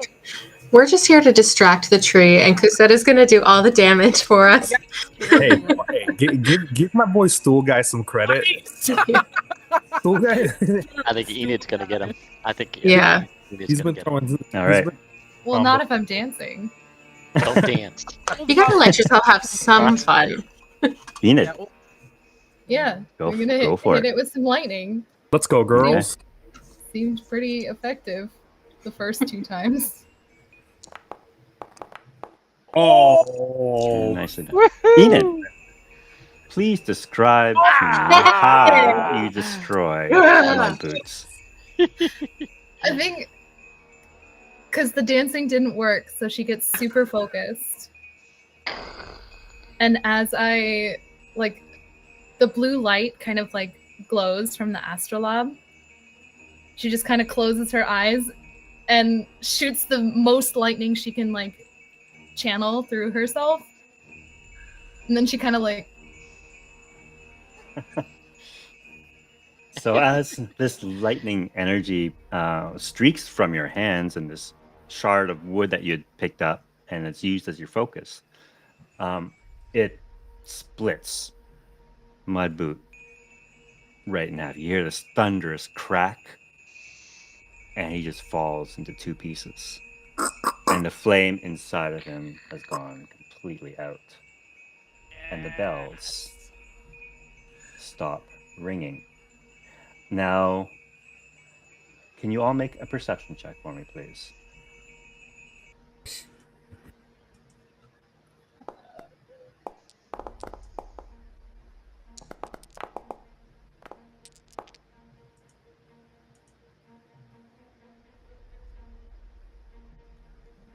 All right. Old Bog, Enid, Harlow, and Soto. Sorry. Everyone except Kokuru. Too busy trying to think of a new insult. I'm focused on the minor illusion. Yeah. Oh, the truth. You hear the crashing of trees and branches coming very quickly towards you, and whatever is coming towards you is big.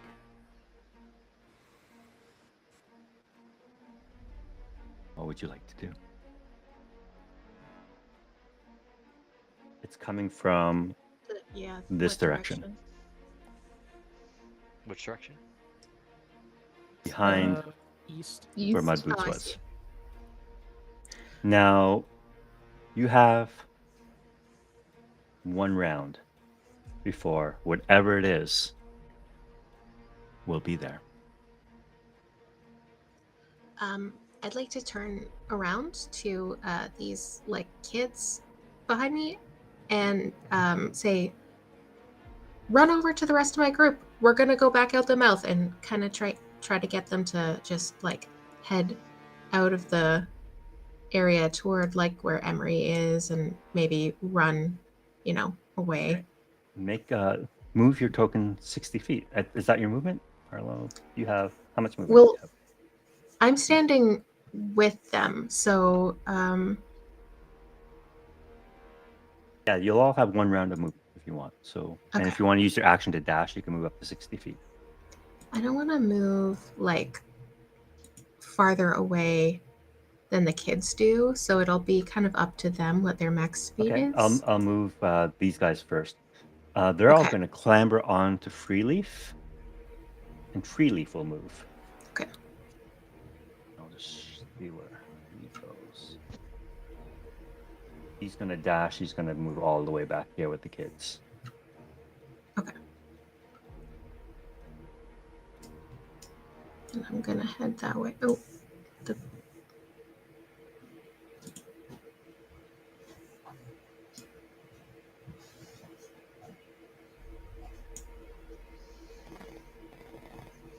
All right. And the rest of you, what would you like to do? So you said if you're carrying someone, you can move half. Yeah.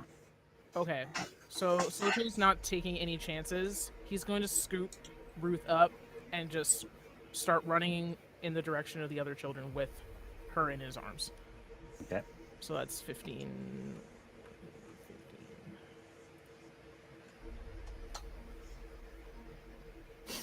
And if you use your dash action, you can actually move with your full Oh, movement. true.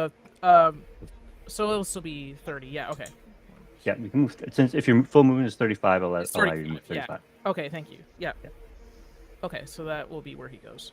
All right. And Kokuru and Yeah, I'll ask. Why are we leaving? What's happening? Soto will call back out and say, "There was a noise to the east." Good noise, bad noise. something crunchy. Let's get out of here. Yeah, I don't like Big crunchy. bad noise. No crunchy. Crunchy's bad. I'm going to put down Emery and I'm going to tell her, "Are you okay going on top of the big tree, man?" Yeah, I can go. Is that how you guys ended up getting here in the first place? Yeah, well, I followed, but anyway, I'll go with my friends. It's okay. Just be brave and head that way, and then I'll dip. Are there any bells left on the tree? they're still Or hanging do they all- from the branches. They're I'm so. gonna shout to Old Bog, "Get a bell!" And then book it. All right, go ahead. Enid, move your 60 feet. Or can you move full 60? I'm 50 not sure what you feet. move. 50? Okay. Yeah, I'll be moving. So I'll be taking my dash action, so I'll be like, That actually gets me pretty far. yeah, I'll be super far here. You. Technically, I could move further, but I don't think it'll let me. All right. And do you drop the illusory roof? No, that's still there for a minute. Okay. Standing there. All right. Kusat steals himself for whatever is coming your way. He will cover your escape. Oh boy. Wow. What? No. So Soto's gonna say to that, Warden, what are you doing? Staying is foolish. It would be my honor. Your honor is with these kids. Now get over here. My duty was to protect you and the children, and I will gladly give my life in that service. Don't be ridiculous. You can gladly follow us at the back and protect us that way. Don't throw your life away. Let's get the heck out of here. What if we need your help later? Who's going to protect us then? Wouldn't be very honorable. He is not listening to you. Come on, Lucky Bog. Let's get out of here. I'm gonna keep well, running. Daisy turns to you, Old Bog, and says, "Not bad, old man. Now get out of here with your friends. The knight and I will cover your escape." Old Bog tries to grapple Daisy. All right. Go ahead and make your athletics check. All right. He's not leaving here without her. Oh. Ooh, Oh. that is narratively so sad. The age gap right there. She sees you like you're telegraphing your move like miles away, and it's like, Pops, come on. You're too old for this. Go on. Nope, Get out of here. not We leaving. got this. Not leaving you. Not leaving you. Come with me. He chugs her on the arm. Let's get out of here. Before you guys have a chance to leave, whatever was making that noise emerges. And you notice as well, although you hear this crashing of branches and trees like being crushed and broken as this, whatever this thing is, rushing as quickly as it can towards you, you notice some of the trees moving as if parting for whatever is coming. And then emerging from bushes. Where did he go? There he is. Oh boy. Can't wait to see what it is. I have a guess, but Oh. An enormous shit. tree. never You mind. see an ancient treant. He wears around what would be his shoulders some sort of mantle, and he carries an enormous black staff. He crashes in to the clearing, looks around quickly, and without a word, goes to Mudboots, its cracked form lying open on the ground, and he kneels, as if in mourning. My son. What would you guys like to do?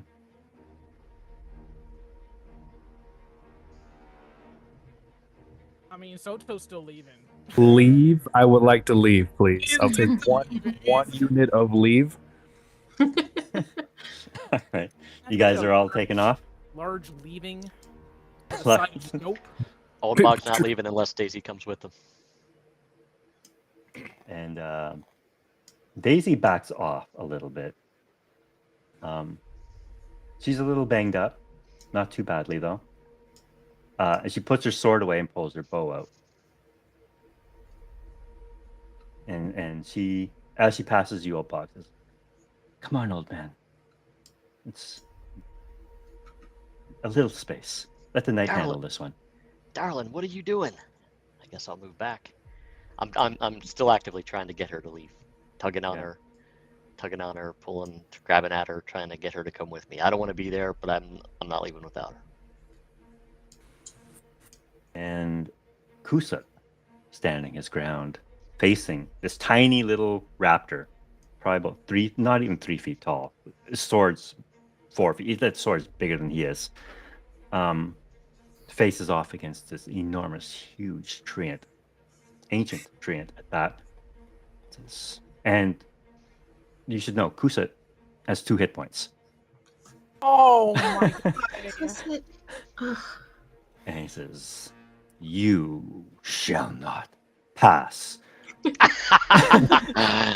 Yes. And this ancient treant who reaches out, clearly mourning the fall of Mudboots, looks up at you. Looks up at Kusut first of all, and then sees your fleeing figures, now probably a good 100 feet away. And you hear his voice boom out across this dead forest. "Fools, you have brought death to us all." And you, Old Bog, since you're the only one staying back there, the others are booking it. Mhm. You see him take the bells off Mudboots' remains, holds them for 1 second, and then crushes them in his hand. All right, I have no idea what that means, but duly noted. Were you able to take a bell after Enid told you to grab one? I didn't. My attention is on getting Daisy out of there. Pressing. As everyone's like running out this path, I kind of just put Harlow here at the corner. She's trying to like hide a little bit so she can like watch what's happening and like sketch it and take notes. Can you make a stealth check for me, please? Sure.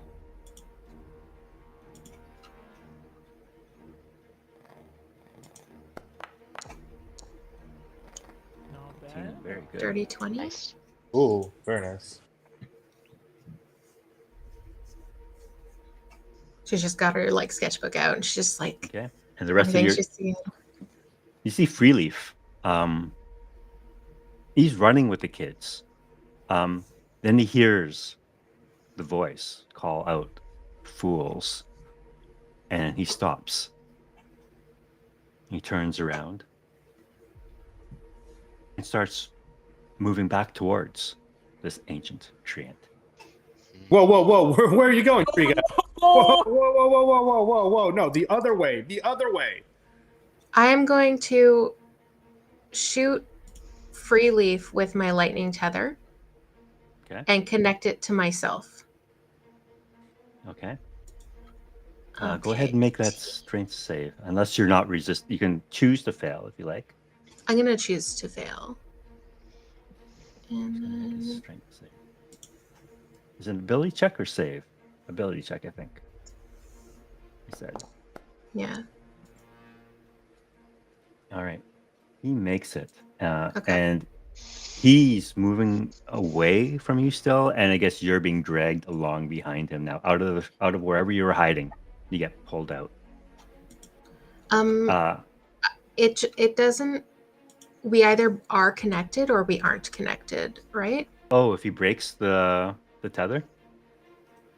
I thought the tether is there. It's just a matter of whether or not you are able to resist the. Oh, I see what you're saying.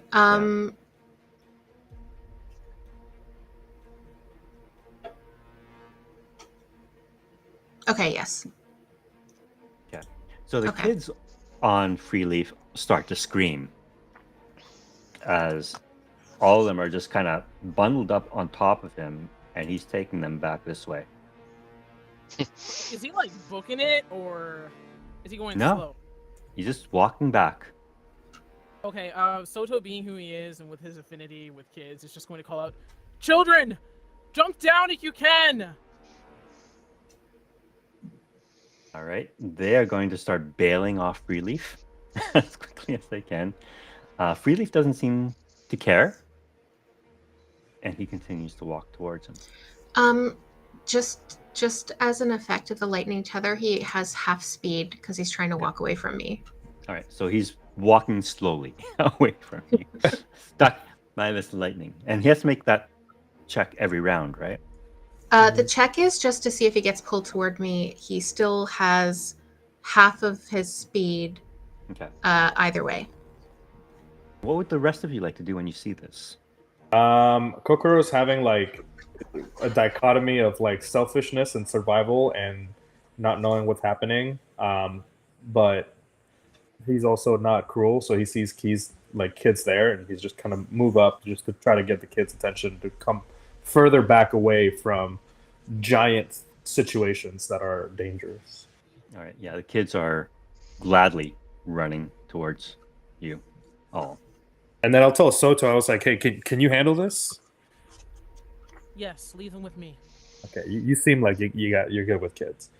And then I'm gonna just move up slightly to here so I can still hear the conversations that are being had, but keep a safe distance just in case Big Treant guy gets mad that we killed his son. Are you still keeping fairy fire up? I'm as long as we're still in combat rotation. Like if we're out of combat, let me actually see how long that lasts. Oh,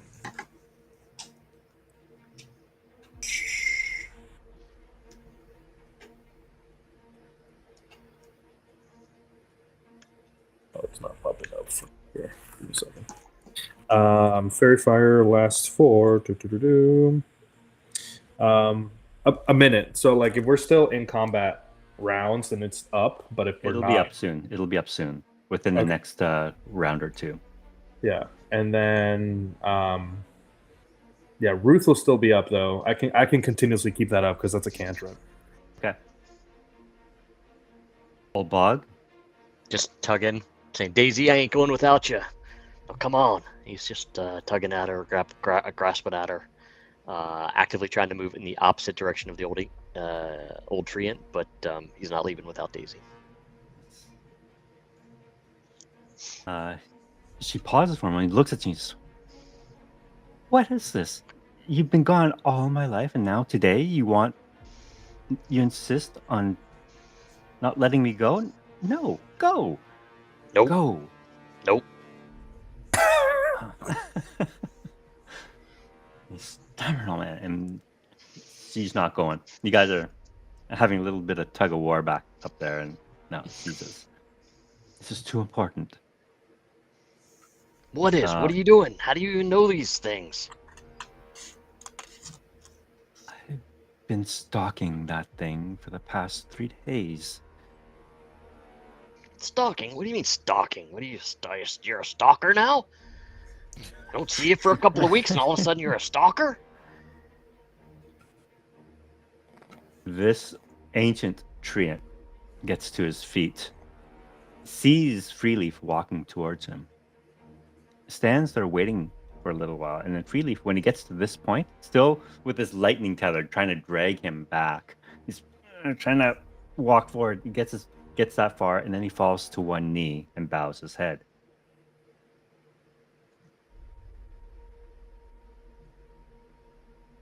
And then Witherroot looks at this tiny raptor holding this great sword in front of him and says, "There has been enough death here today. Don't you think?" And Kosu says, "You shall not pass. The children, the foretold ones, must be protected." And then you see him, this ancient treant. I'm just going to move this dude out of the way because he's no longer relevant. Oh damn! See you. Walks over the remains of Mudboots, and you can see Kuset like raising his sword, ready to strike. Does And the then- ancient treant like notice Ruth at all? Notices Ruth, but does not pay any attention to it. The Mm. fake Ruth. Yeah. Fruth, if you may. Ruth.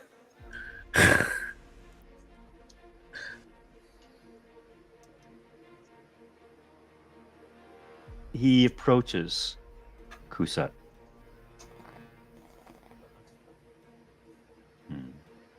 Your bravery reminds me of ones I knew long ago.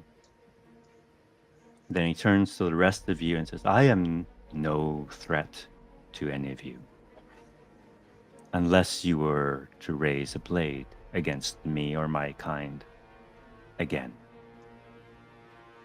Insight check.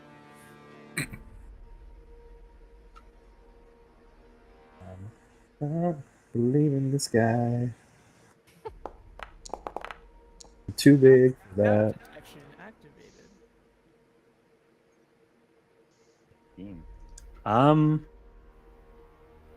The 15, you can tell this ancient treant, if he really wanted to destroy you, he probably could without much effort. Okay, that's fair. That's fair. Can I move up just a little bit out of where I had been hiding, even though I'm not stealthed anymore? Yeah, you have a And- big lightning tether around you. I'm going to like raise my tether and drop concentration so that the tether dissipates, and kind of put my arms up and like start backing off to kind of like indicate like we're not going to harm anyone. We're just trying to get out of here. I'm not talking. All right. Kusat still has a sword up, and this ancient treant finally says to him, it would be wise if you put your sword down. And the rest of you see Kusat, his grip on his sword starts to shake. Until he finally, almost with a weird surprised look on his face, lays his sword on the ground.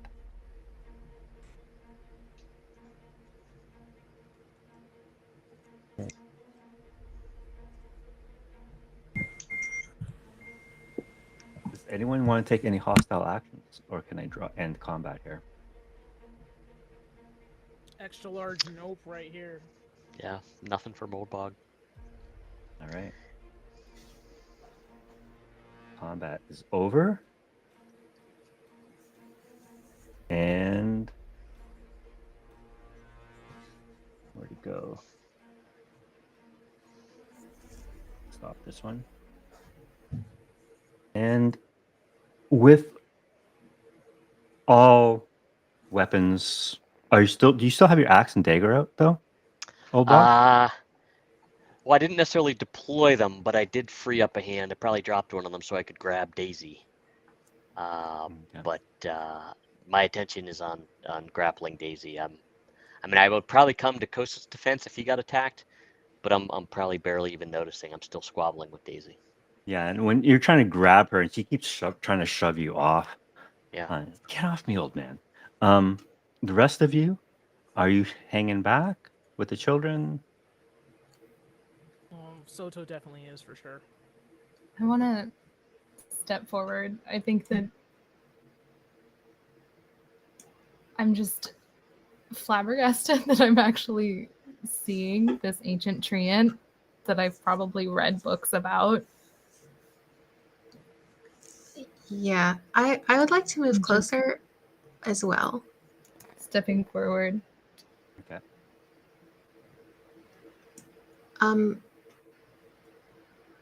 I still have my like book out with like my sketches and stuff, and since there's people closer and it looks like we're not fighting, I'm gonna get closer with my sketch. And does he look like he's still kind of focused on us, or is he focused on like the dead one?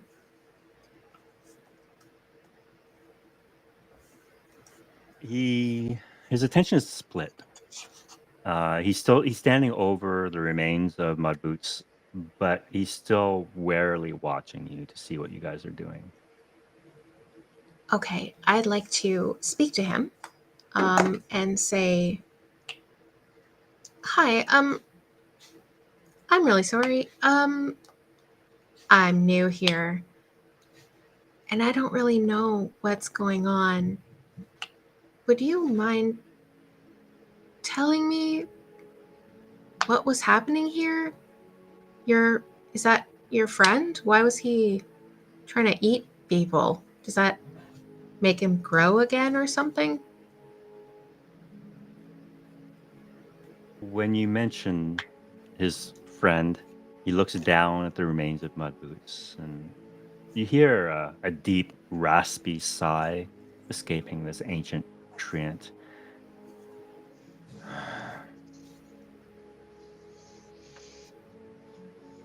He was not himself. And he looks momentarily at the dust of the broken bells that he crushed in his hands. Whoever was the one who placed those bells within his branches is the one responsible.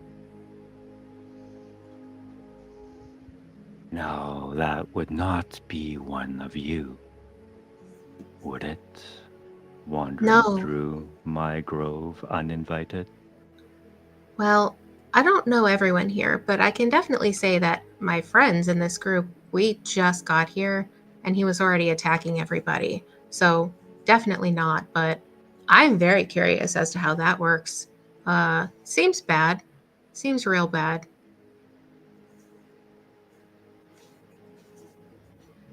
Daisy. Oh, hold on. Old Bog is away. Oh, no, he's right there. Okay, it was your hat. I thought you were AFK. I didn't know it. Was your, Yeah, no, that was here. your chair. Daisy pipes up. Yeah, whispers to you, Old Bog, and says, "I was tracking that creature for the last 3 days, and I saw that as he passed through the lotus glades, many skeletons that were drowned in its waters rose up to follow him, and I knew whatever this thing was evil. So I had no intention on engaging him by myself. I surely could not have defeated him on my own, but it was only after he attacked the children that I had to intervene." Well, that was mighty good of you there, darling. I get it. But let's just get out of here and we'll talk about it back at the vat. The ancient treant says, "If you were not the ones who strung these cursed bells upon the branches of my friend, who are you?"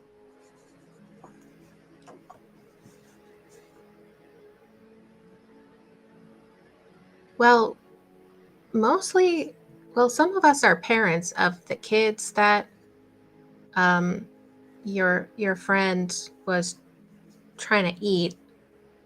And they've been looking for their kids, and I just met them, but they seemed really nice, and it seemed like a bad thing that kids were missing. It's kind of been an odd day, honestly. I was supposed to be going to school tomorrow, so it's all kind of a mishmash, honestly. And now I'm just kind of trying to understand what's going on here. It seems very complicated and interesting, and I've never met a big, tall, living tree before. So, frankly, I'm just happy to be having this conversation.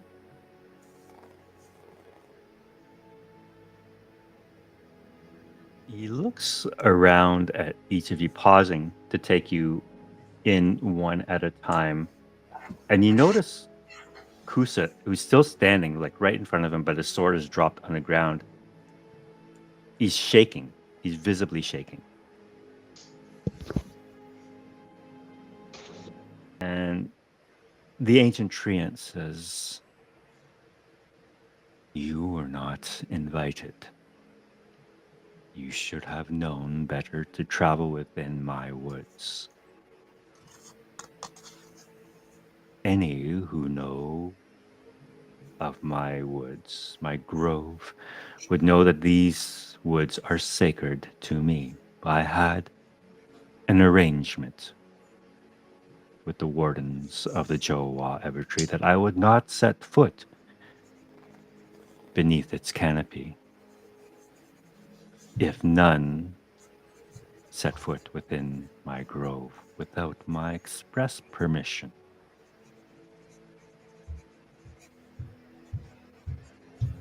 This was more out of a concern for the safety of those who would enter my woods than for privacy.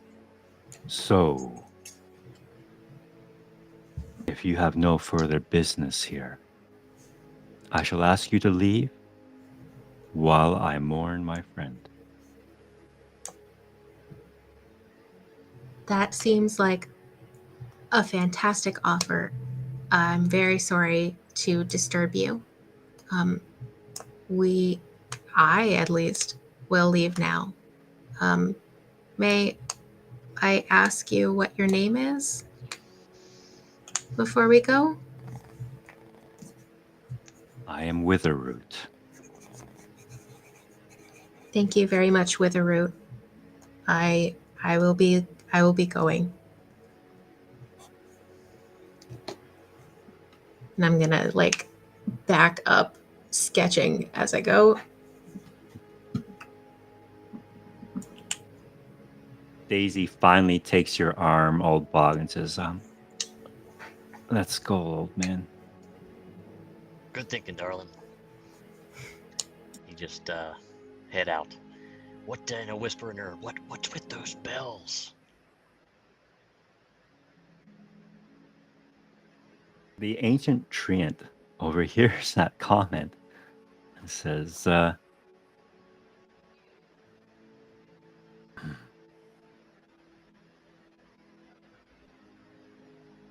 if you ever hear those bells again, you have my permission to return here to my grove. Tell me where those bells are, and I shall destroy them. You got it, old timer. Now let's make like a tree and get out of here. I visibly you just so much pain in my face from that comment.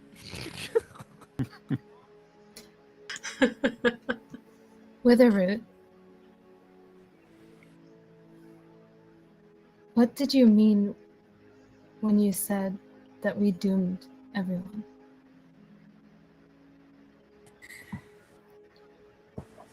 He looks down at Mudboots and says,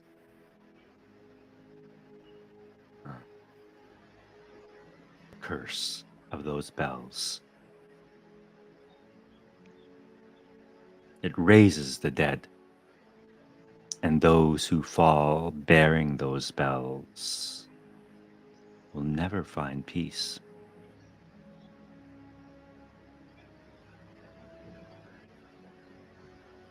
You have slain the bearer of the undead bells, my friend, who I have known for hundreds of years.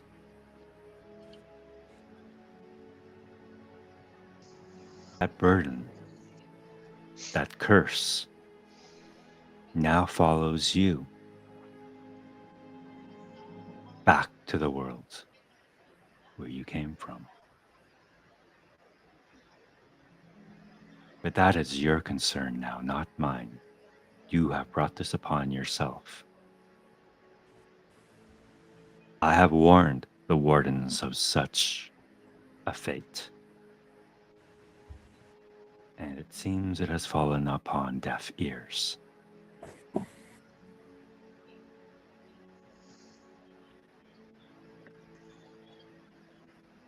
Or just children? Indeed. And you play with toys that are beyond your comprehension. But another war is coming. And this one is not my doing.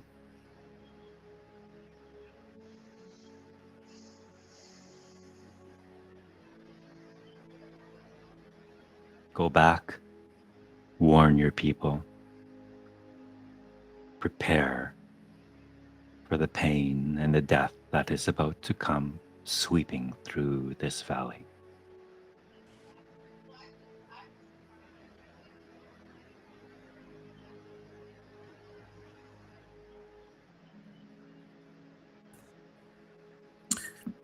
I'm gonna move up and be like, "Hey, Kokoro here. What's up, Elder Tree Guy? So, like, how long have this thing with the bells have been going on? And as far as you know or have experienced, the curse of the undead bells is like, are we cursed because we heard them? Are we cursed because we were near them? Or are you only really cursed if you have them on your person?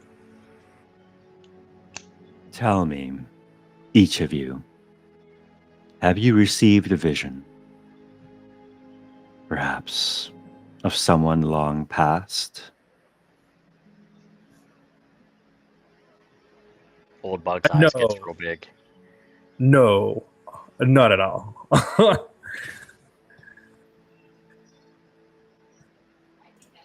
I'm gonna flip pages in my sketchbook and hold up my picture and be like, "Are you saying this is real? This is a real thing that What exists?" the fuck is that? That's the thing that I saw in my vision, and That's terrifying.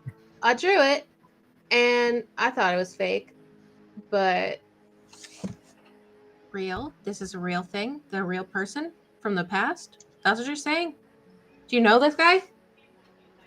Octopus? Wolf? He pauses for a moment, and you can see his eyes go wide as a thought seems to have occurred to him for the first time. Excuse me. Just come closer, my child. I'm gonna run up. I'm gonna like hold the book right up at him.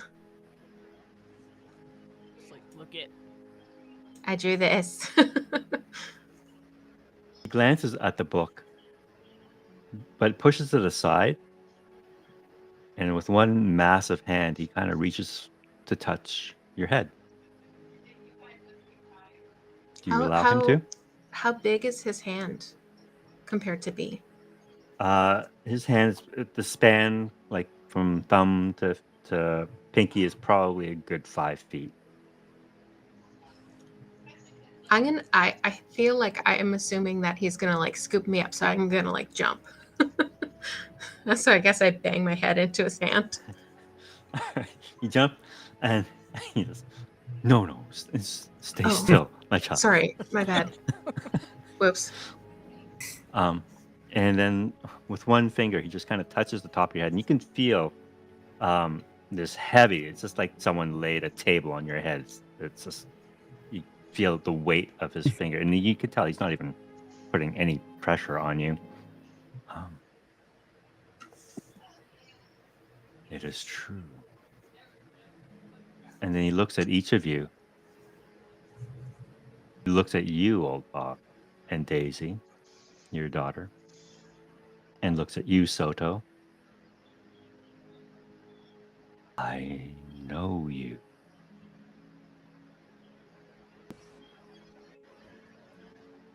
He So then finally turn around and say, "What are you talking about?"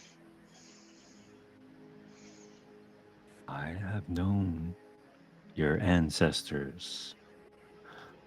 But you, he looks at you, Enid. Your kind. Your kind remained neutral for the most part during the last wars. It is odd to find you within my grove tonight in such interesting company.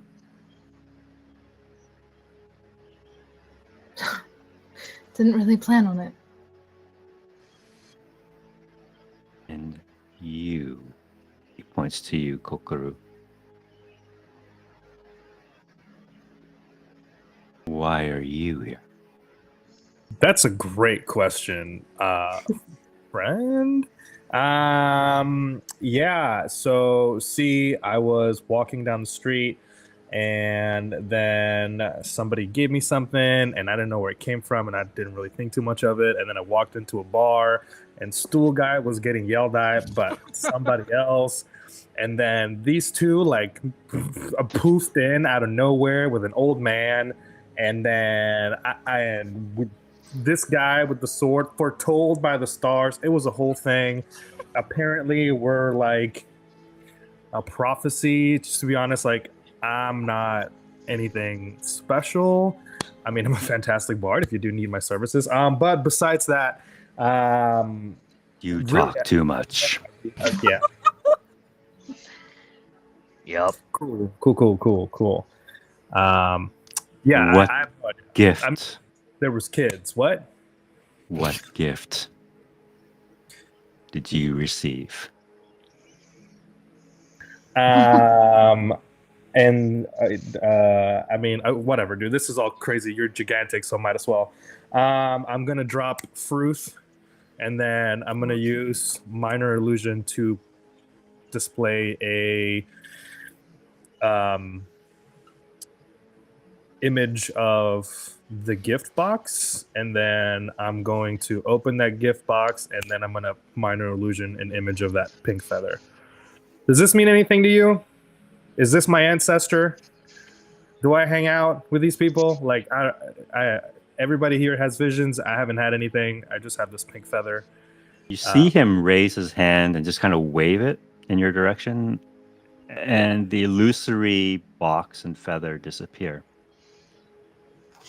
Show me your gift. It's the real thing. The real thing. Okay. So then I just, in my jacket, I have like a pocket, and I just like reach down there, and then I take out the box and I pop it open, and I take out the real feather.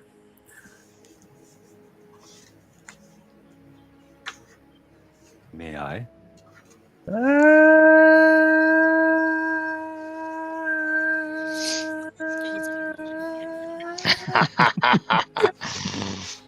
You could probably kill me, so here you go.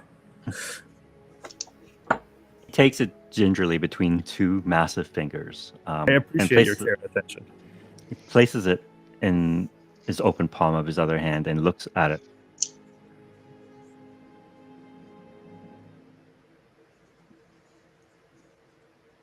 Who gave this to you? It was like a really cool lady. She was she was cool because she was like smoking and like the moonlight. You should have seen the scenery. It was like next level. But yeah, it was a Vulpin female. And I go up to him and I'm like, her name was Scarlet. But just so he can hear it.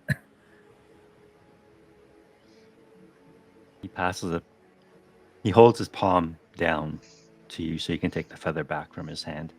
I take it very fast and I put it back in the box and I put the box back in my pocket really fast and then make an illusion of the feather. It is interesting that my adversary has sent their kin to my grove. Bro, I don't want any beef. Do you want this? And I take it back out. I was very happy living my life, doing my thing. What adversary? What are we doing? What did I step into? I got something too. What's going on? How do you know about these things? This What seems did you so random. Did you also get a feather? I had a dream vision thing, and I woke up. I was asleep, and then it was with me. It was this heart thing, and I flip to the page of the drawing of the heart, and I take the heart out of my bag. My nightmare heart that came from my dreams, the same one that this like wolf octopus raccoon was in. And then Kusa told me that it was a like we're all related to them. And then this is the first that I've learned about it, but it seems very Assume- strange. As you pull the heart out, very carefully, I assume, Witherroot drops his staff and kneels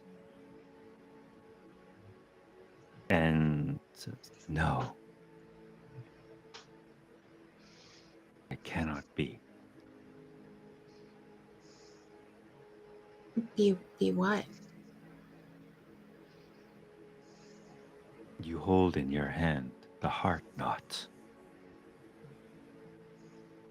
within which held the soul of one so pure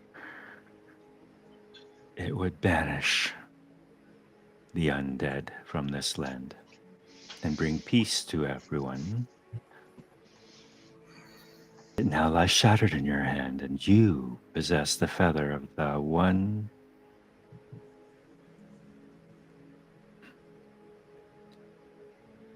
Come. Follow me. We have much to discuss." Feather of a one what? A one who? I'm going with him.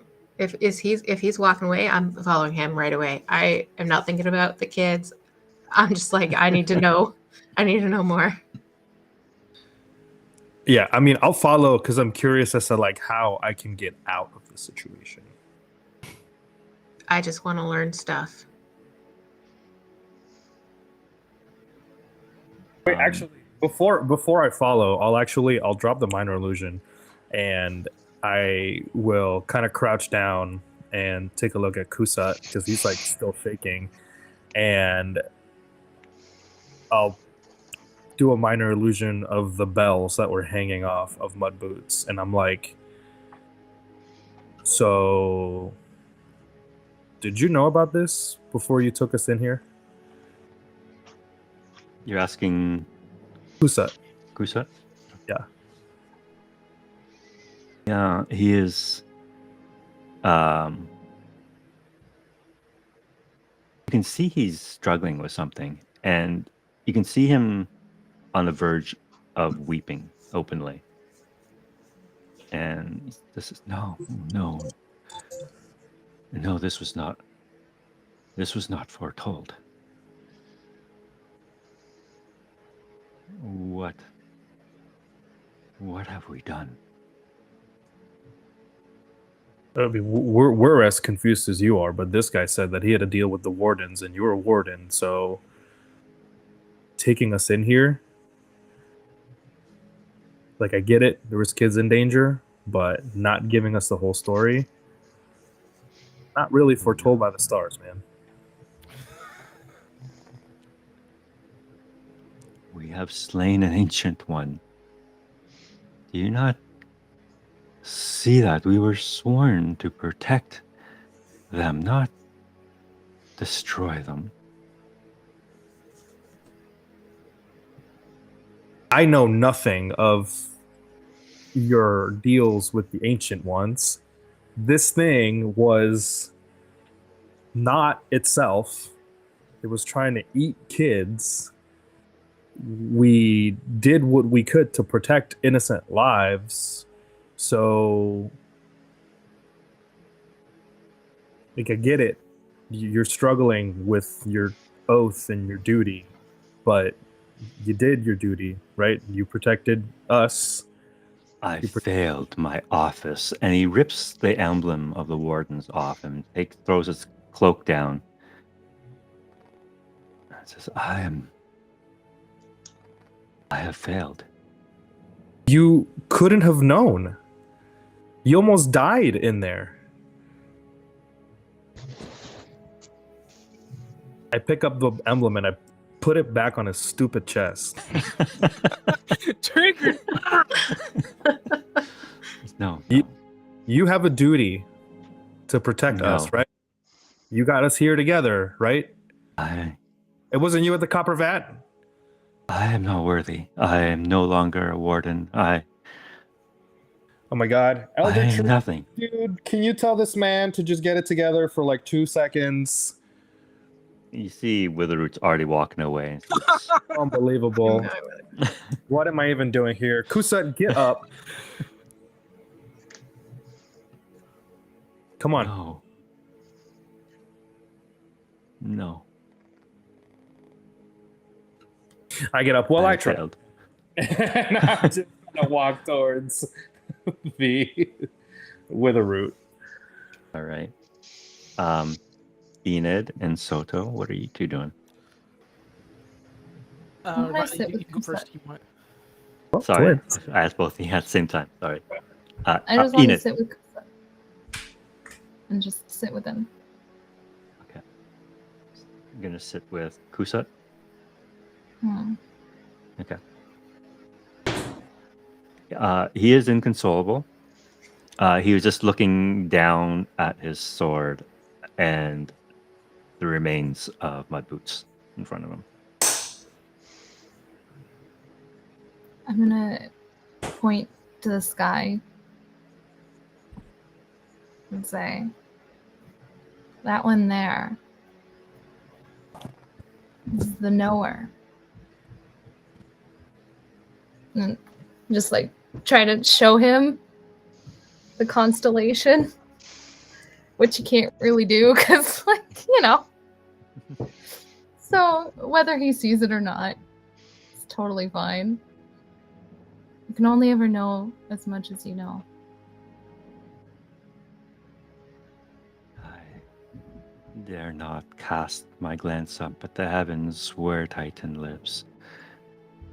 I am no longer worthy. I am nothing. Okay, but Mr. Nothing, we gotta go. So You hear Kokorot is walking away. I already tried that, bat lady.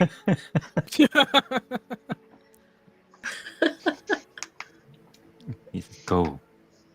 Go with your friends. don't mistake my words for consolation. Ooh. Ooh, ooh, Oh, ooh. That he I looks won't get up. up and walk away. He looks up at you as you walk away. Soto. Yeah, I think overall, as that whole exchange was happening, he wasn't really too engaged because I think he's been trying to distract the children from what's going on. He's trying to ground them in other things. He's asked all of their names. He's asked about their families. He asked about the nice things they did that day. He's asked about school. He's doing all that. So he's, I mean, I assume he's gonna see everybody walking away, but I don't think he wants to leave the children. As much as he wants to go home, he knows he's probably gonna have to take them with him. Yeah, you have quite the gaggle of children around you. Especially because And the you- warden is down. And one of those kids is like picking a fight with everyone else, it seems. Yeah, I know which one. Yeah. The Vulpin twins and Theo, the Mapak seem to have something going. As we know, yep. For sure. Well, I think he's just going to, seeing as nobody's coming in his direction, I think he's going to assume that everybody's following the giant treant. So he'll just say to the children, "Children, it seems we are not going home just yet. Can you be brave for a little bit longer and follow me?" Can you make a persuasion check? Let's hope this works. I'll Persuasion? give you advantage because Ruth is one of your kids. Yes, thank you. No, I wanted to. Sorry, I only did it once. I'll do it again. Hey, that's not bad. 17 and 9. 17. The kids, for the most part, nod, some more agreeably than others. Theo does not want to go.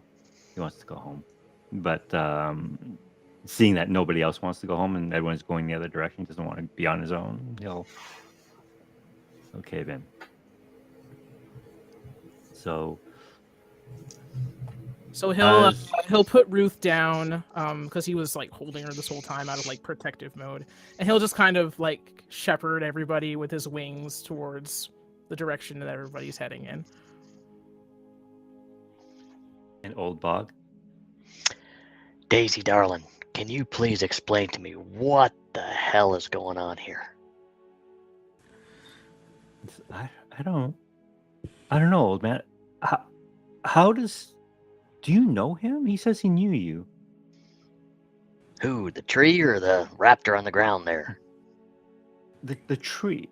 And why are you with the warden? Well, he showed up at the vat, recruited us for some mission. And that tree, I've never seen him before in my life. What have you gotten yourself into, old man? Oh, darling, I don't know. Your mom came in, read me the riot act, told me to get my act together.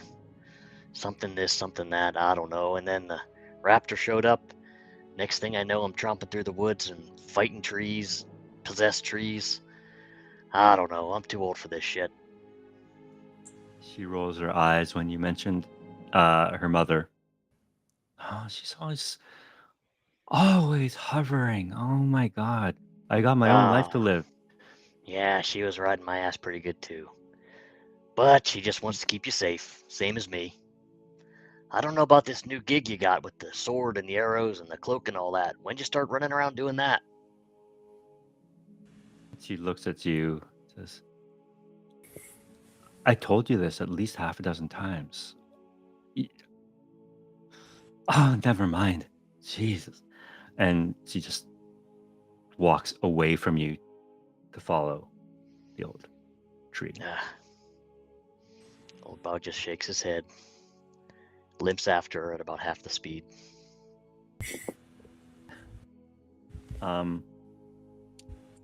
Freeleaf is following too. Actually, he'll wait for the children, for Soto, for you to come up with all the children. Okay. And he'll like extend his hands and look at the stork child specifically, say, "Two."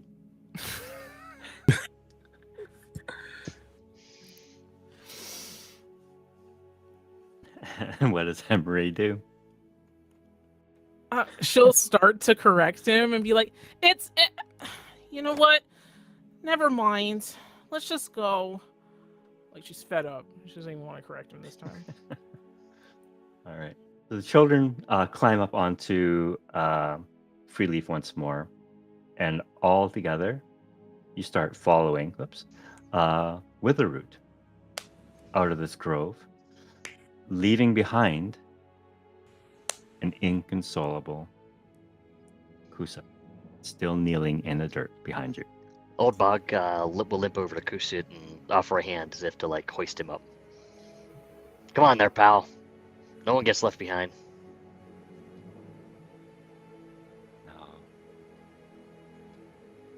No, I don't. I don't deserve. No. I am nothing. Oh, that's foolishness. Come on. Leave me, please. I have failed my order. I have failed my God. I have failed you. Well, you sound like a quitter. So be it. Soto will call over to Old Bog and just say, leave him be. He has made his decision. Yeah, Old Bog is trying to use some of that reverse psychology parenting that he heard about from the baby mama there. So, yeah, he drops the quitter word and then just keeps on walking. All right. Can I, from where I am, I'm following with the route. Is it clear to me everyone's trying to bring Kusit along with us? Yeah, you've seen a few people stop by and try and. Okay, I'm gonna try to hit him with my lightning tether. Incredible. Just like make him walk with us. All right. Okay, so I'm gonna target him. Target yourself. Right. Okay. Forgot to target myself as well. There we go.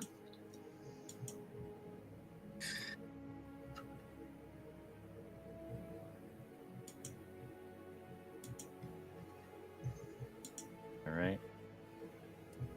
Electrical energy starts to encircle you and form a strange line between the two of you. He looks a little surprised as you start trying to drag him forward. He's going to make a strength check to see if he can resist the pull.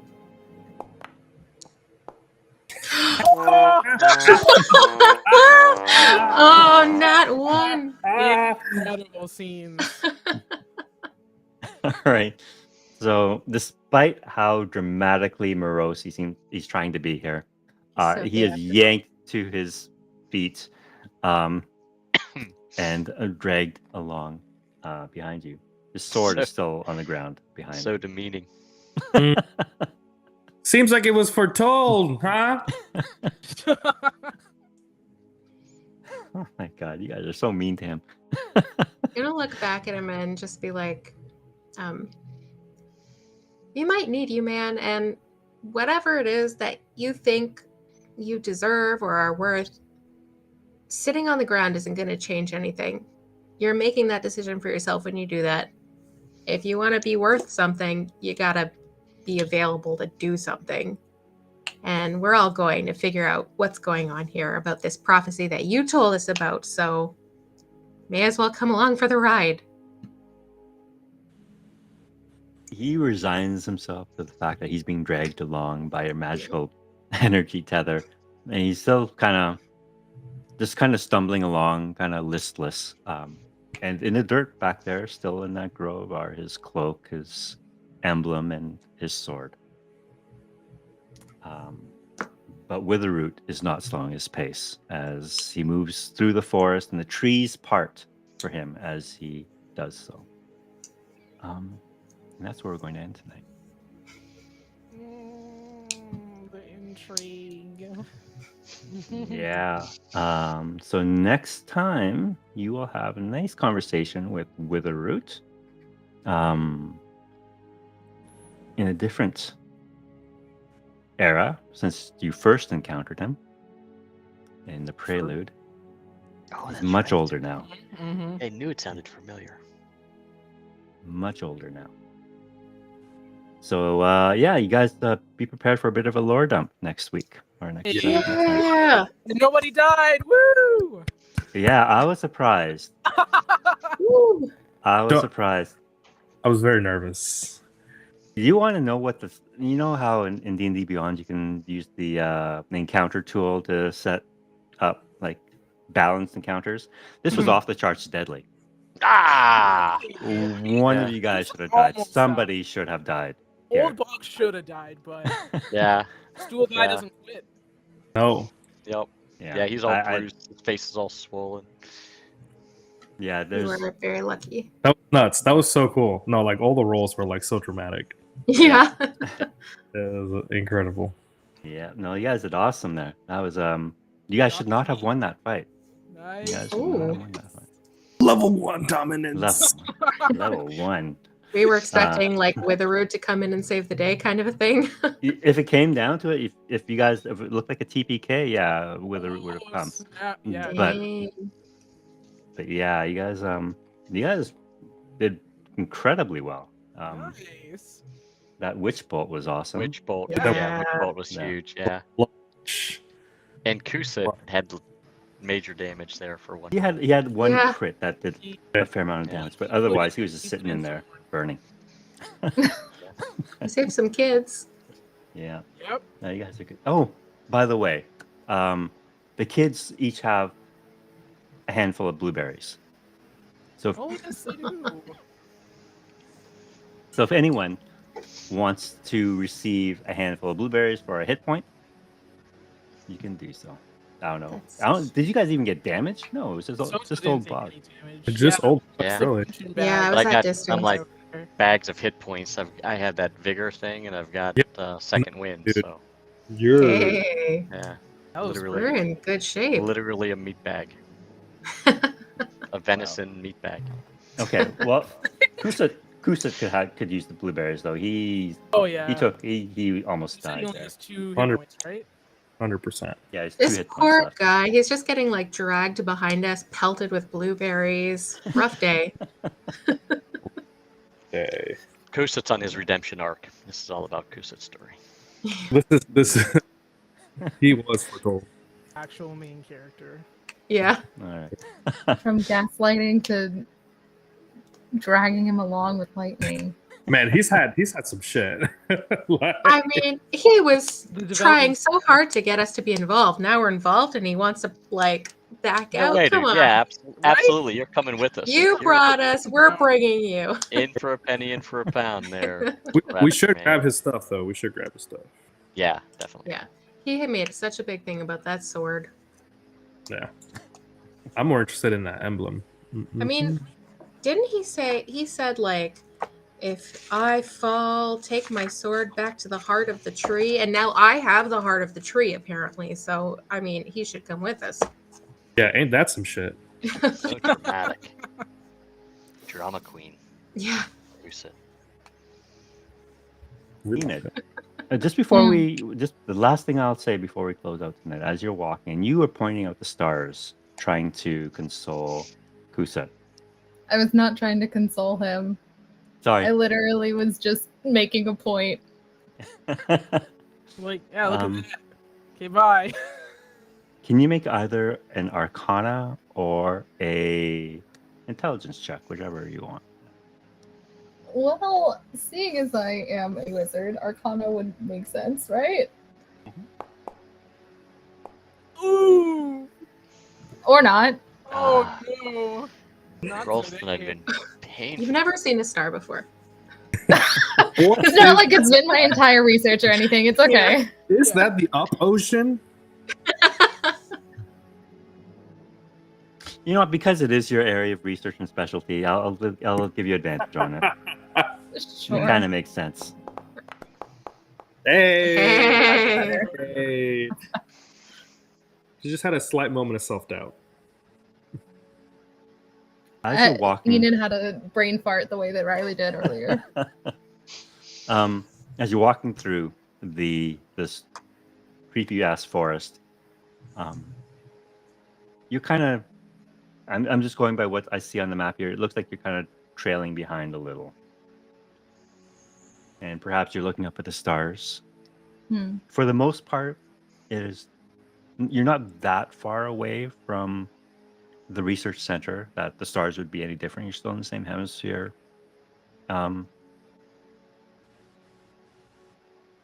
But you sense something. Now that the bells have gone silent, there is something else. You can't quite put your finger on it, but when you look up at the stars, there's certain constellations up there that burn a little brighter than they normally should.